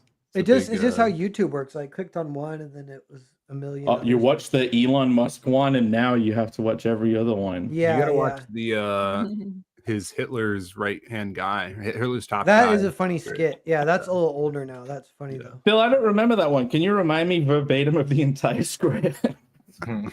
Yeah. I wouldn't do it justice. It's good, though. Yes, but That's Forrest okay. Gump, I'm kind of scared to rewatch that movie. I kind of want to defend it. I keep. Well, it's Tom flip-flopping. Hanks. I love Weird. Forrest Gump. I Forrest Gump's great, rate but Forrest you Gump just can't high, I think. defend Tom Hanks now. You know, I my my girlfriend put on- Crawl Jedi. my girlfriend Jacob- put on the Jacob, Americas meme is up. show. Post a bonus meme. Jake, can you say $2? I can right this way. Oh wait, did it work? Oh well. Just say Did- it. $2. Oh, it was interrupted. Can you say it again? You killed your own mic. Yeah, Oh, $2. there you go. Yeah, nice. Yeah. You guys know Irene did a stream, and all she did was jokingly mock the voice I did, and she kept getting shitloads of super. Well, I was saying I wish I had a soundboard so I could do the voice, and I started just reading super chat amounts in a goofy voice, and people kept giving me super chat. So you are welcome to continue doing that, chat. Thank you. Damn. I will do the voice. Now that is money. Did the that's sound cool. clip play, by the way, or not? No. Oh. My mic's fucked. It works perfectly all the time, and then suddenly, as soon as I start recording voiceovers for this trailer, oh, that's been a good rabbit hole. Oh, do an animated version of your comic. Oh, that'll be easy. Yeah, the animation's easy, but what? Now you have to make an entire radio play with sound effects and ambient sounds for the whole thing. It's gonna take all damn week to do like 30 seconds. We need an audio engineer friend. Sure, someone out there knows how to do I- this stuff. I've I know a always music gotten- guy. You coulda asked. We need to you need do this some in, like, a spirit week. cooking, Jedi. Jenny was a villain, by the way. Yeah, she's Oh, the yeah. worst. She wasn't even that hot either. A hot villain. She No, was she wasn't. probably the best he was gonna do. Well, for sure. but- Yeah, but- Well, if he had have let anyone know that he was a shrimp billionaire and an Apple early investor, he would have, been worked better for him. But that's just not his style. Listen carefully. Life is like a box of chocolates. That's not the correct voice, Phil. There's like a 90s. You know what my subgenre favorite of- Tatum character is? Is the spy in that movie with Melissa McCarthy.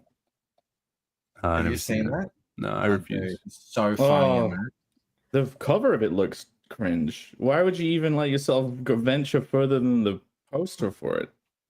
This is a non sequitur, but since we're talking about action movies, I finally watched Mission Impossible. The first The one? original? I thought Yeah. you were I thought you were about to say the Mario movie. 25-year-old I movie. also watched the You Speaking- killed Mike Coon. Yeah, Mike it Coon, was you so killed cute. I love the Mario. Super Mario movie. Brothers from the 90s? No, the- the new the- one. Oh, get out of here then. No, it was cute. Go I'm watch like- the original. I'm experiencing Mario and Nintendo in reverse order. First, I've been to Nintendo Land, and then I watched a movie, and maybe next I'll play a game. You watch the movie and you're like, I was there. It's real. Joe watch the John Leguizamo film. And let me know what you think. Yeah, it's got the Yeah. two guys from Home Alone playing Mario and Luigi. It's not Sort of. They're so cute. Except Except for Princess okay. Peach, who's annoying. you guys, let's look at this meme. What is this? What is the red fish? So we're on the moon, full moon. Jake has called it. There's fireworks going off. Earth in We're the fighting on the background. moon.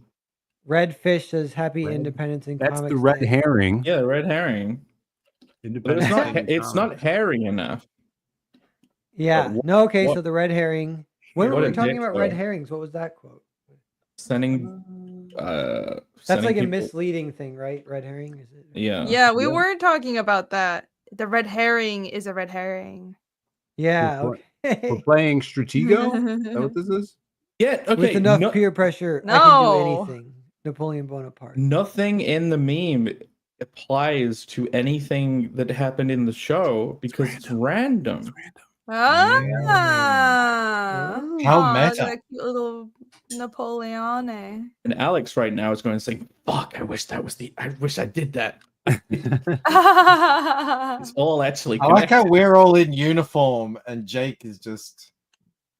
Yeah, Gilgamesh just in style. this ancient Aztec outfit. No, Yeah, he's the dressed like the fucking Miss- Gilgamesh card or whatever. Yeah, I am the Gilgamesh. Oh, sweet. Right? It's Jakemesh, says Alex. Now, what is this dragon here? Is this anything? No, that's a DM screen, but it It's looks like it's in the random. wrong place. It's random. It's the red dragon. It's when we talked about You dragons see- for like 10 minutes. I like little Napoleon. It's hilarious. Yeah. It is very cute. All right, Michael, want to read yours? Oh, Napoleon. She's screaming, "My boy, give me back my boy!" Why doesn't she dream about Bender? Don't be comfortable, basically. Just be hot or freezing and you'll live longer. Ah, Words That's what to live by. that's what the Twitter feed says. Mm-hmm. It does. Okay. You look like the leader of our group, and that's good Yeah. advice. Yeah, I look like my picture. You Oh, all look wow. like you're all Napoleon. I will It's- follow Bancroft. It's Yeah, like but this- I have all the fine, things on my outfit. I'm Accoutrements. clearly the boss. Jewelry. I'm just the visiting god. They do soaking in Japan. You do the jumping bit. Jumping for a bit, then we'll switch. Can they take you to court and what the fuck? I already said this once. Can they take you to court and tire him out? He should kill him. Then the bird shits on him. All right, here's mine. I don't know, bitch. You're hungry, right? So some you need to make money. That shackles the plot. When you break into an apartment, the apartment is random, so it's fun. that's It's the- good. It's That the actually summer makes of Schwitzen for me. Spitzen. You use that word too much. Spitzen. All right. They throw these golden winged balls that explode. God damn it, Alex. Fondle them is what I say. It's Broback Mountain. Speaking of soaking, I feel like that's something you told us you did at Heroes. They're just giving us all the wrong Good one. quotes. Good one. Put those sideburns back on. That's 13% less gay. Scooters are very dangerous when you're weaving around cars. There are two paths to take. It's either draw boobs or cute things. I feel like I made more spicy comments during this show, but pretty good, pretty good. Yeah, what about the wisdom. Alex? What about the part where she quoted Sam Hyde short bits? Yeah. Yeah, I You put definitely that did in that. Racist. Yes. And here's Oh, what is this? it's the bonus a 1, meme. 2. The dice is on a 1. This is that's perfect. Look at my hat has become some kind of Wow. It's like a cloak It's- hood. ceremonial Yeah, do-rag. Some like wizard do-rag with an emblem on it. Everybody looks like themselves too, except for Phil, because he doesn't have his sideburns anymore. Bankrupt That said, you're looks an like me ancient Lucent. I Amazing. am. Yeah, it'll be Um, much easier for Alex to represent me in things now. That's why I shaved my face. What is the trap in time? What is that? Is that from Lucent? You didn't spot the trap in time. So I mean, when you're It's playing just a D&D, sentence. Oh, you didn't spot the need to trap spot in traps. time. It's Yeah. about D&D. It's a time loop trap. We didn't spot it in time. In time. I was There really was a mad. trap in time, and you did not spot it in time. Phil, the sideburns are not being removed from your character drawing. They are. They stay. No one would know who you are. If you just We What- we what's your demand. hand up to? We've decided the sideburns will stay. Yeah, what's up with this? Can you explain this, Irene? A little sus. What? Also, why is there a random finger It's just hanging out AI. of Jake's belt? You see that? Ah, what's happening? That's my backup finger, and no more questions can be asked. That's your What is going your, on? pull It's cue. AI. Whoa, What? It's bro. like pull cue. fingers sticking out of your kidney. Look, we're in a Oh my dungeon, God. and there's a finger-activated keypads, and none of you wanted to take the finger from the dead body, the entrance. Yeah. It makes I sense why would. Rainey is sweating so much there. Yep. Oh, yeah. Finger. He's gonna finger everybody. She's blindly reaching for the Weird finger. thing. Like taking someone's finger off is called fingering them. That's a cardinal Amazing. sin. Yeah. If Jake were to design a D&D campaign, that's what would happen. It could be Very my finger. tight- Look, looks like I only have tight. 4. Oh God. You just asked me to keep it safe for later. Yeah. That's funny. Can you hold my finger? I'm reading this book. I go quick, Jake, finger me. It's all right. I'll put it on my finger. I'll put it on the finger What? notch on my belt. Catch it. I've got you, bro. Fingering's my special ability. Oh crap, I rolled a 1. Shit. We didn't Ah. spot the trap. I'm gonna finger you so hard now. 13% less gay. Amazing. Is it still called fingering if it's two guy? What else is it called? Are you guys Guy not using fingering is like fingers? Chinese. what's- Talking about. Finger. Thank you, Jake. I'm officially 44 years old, and I hadn't thought about that until now. And now that has entered my brain. Yeah, I don't know what that means. I went 44 years without picturing that, and now I have. Thank you. Isn't it called oil checking? Instead- Oh. Oh. I feel like you've soiled my mind somehow. Welcome to Creative Block. Yeah. Oh no, welcome to you. Welcome Yeah, you just fingered my mind, my fractured mind. Alex is hastily making a second meme of me. Yes! fingering you. A third meme. Quick, AI Midjourney. The big fat bearded long head guy is fingering in Australia. He's fingering the whole panel. 50-foot Oh no. four-headed kangaroo, man. Amazing as Yeah. always, Alex. Still is Gilgamesh. Thank you, Alex. Alex, Thanks, why am I Alex. never a hedgehog? Why am I always a me? Why is Narwhal never a narwhal? Huh? Aww. Don't We could make make that happen, demands. maybe. This is why the AI is deeply flawed. It doesn't know what narwhals are. It doesn't know what hedgehogs are. It doesn't know what I'm a sure cap it is. can. It It'll doesn't probably know make what an fingering is. abomination, half human hedgehog creature. Wait, Pear, I have something to show. It's true. What? Tomorrow is 4th of July, You got a red, white, and blue shell bean? Independence Day, and we're doing Wait, so- a special early Diaz Brothers show. We're doing 2 giveaways that some lucky chatter will win. And this is the first one. This is the Yeah, I was people right. shell bean, Wait. red, white, and blue. Oh, And I don't have it, but I have a mini Yeah, a bit of baseball yellow bat on that the goes red, white, with them. and blue. Yeah, looks like Ronald McDonald shell bean. He's got his little hood back here. He does have a small mini baseball bat that comes with him. We'll show it off tomorrow. And then this is some people are calling it the French shell bean, but it's this is the bomb pop shell bean, and it'll come with a popsicle stick that we'll put in here tomorrow. aw. You Why should does it make need it. a stick in there? What'd you say? Why does it need a stick in there? Because it's like you ever heard of a bomb pop? We have this thing over here. It's like a popsicle, and it looks like a rocket, and it's You mean a red, white, rocket? and blue. It's called a rocket pop. Do you It's called a blow it up with your fireworks tomorrow? Is that the goal? No. I hope not. They can do whatever they want with it. But no, it's a bomb pop. It's not a rocket pop. You're gonna blow that shell bean? It wouldn't be the first time.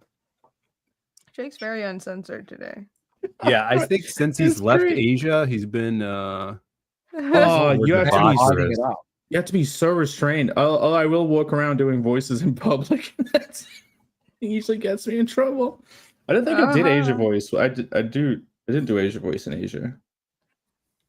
In public. I did in Mexico. That is true, Oh, Henry God. Bemis. We don't do bomb pops. We have golden gay times. It's a lot. Yeah, Called rocket pops. much different. There you go. I called the red, white, and blue shell bean, and Phil was like, "Yeah." Yeah, We finish well- each other's. a short one. Sandwiches. Sandwiches. Hey, we got a 3-way going. Yes. I'm very tired. Please end the show.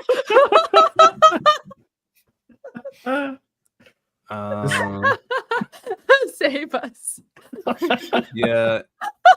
Go Back look at fractured mind. That's it. End it. Back the Lucent, Fractured Mind, the lucent.com. Fractured Sign up Mind, for- links in the chat. Sign up for Jake's and Rainey's. Buy my original art. And I'm Phil's launching one, in you got 7 nothing. days. I'm launching in Phil's 7 Western days. is on the horizon. I'm launching in 20 days. Sign up at fiendishcomic.com. Is I'll it launch 20? in 47 days.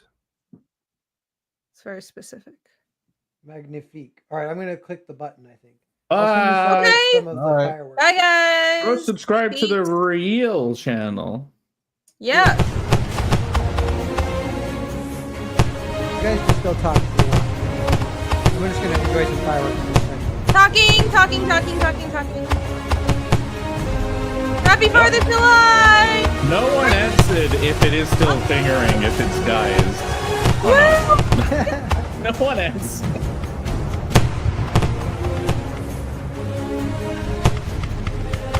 Fuck the British.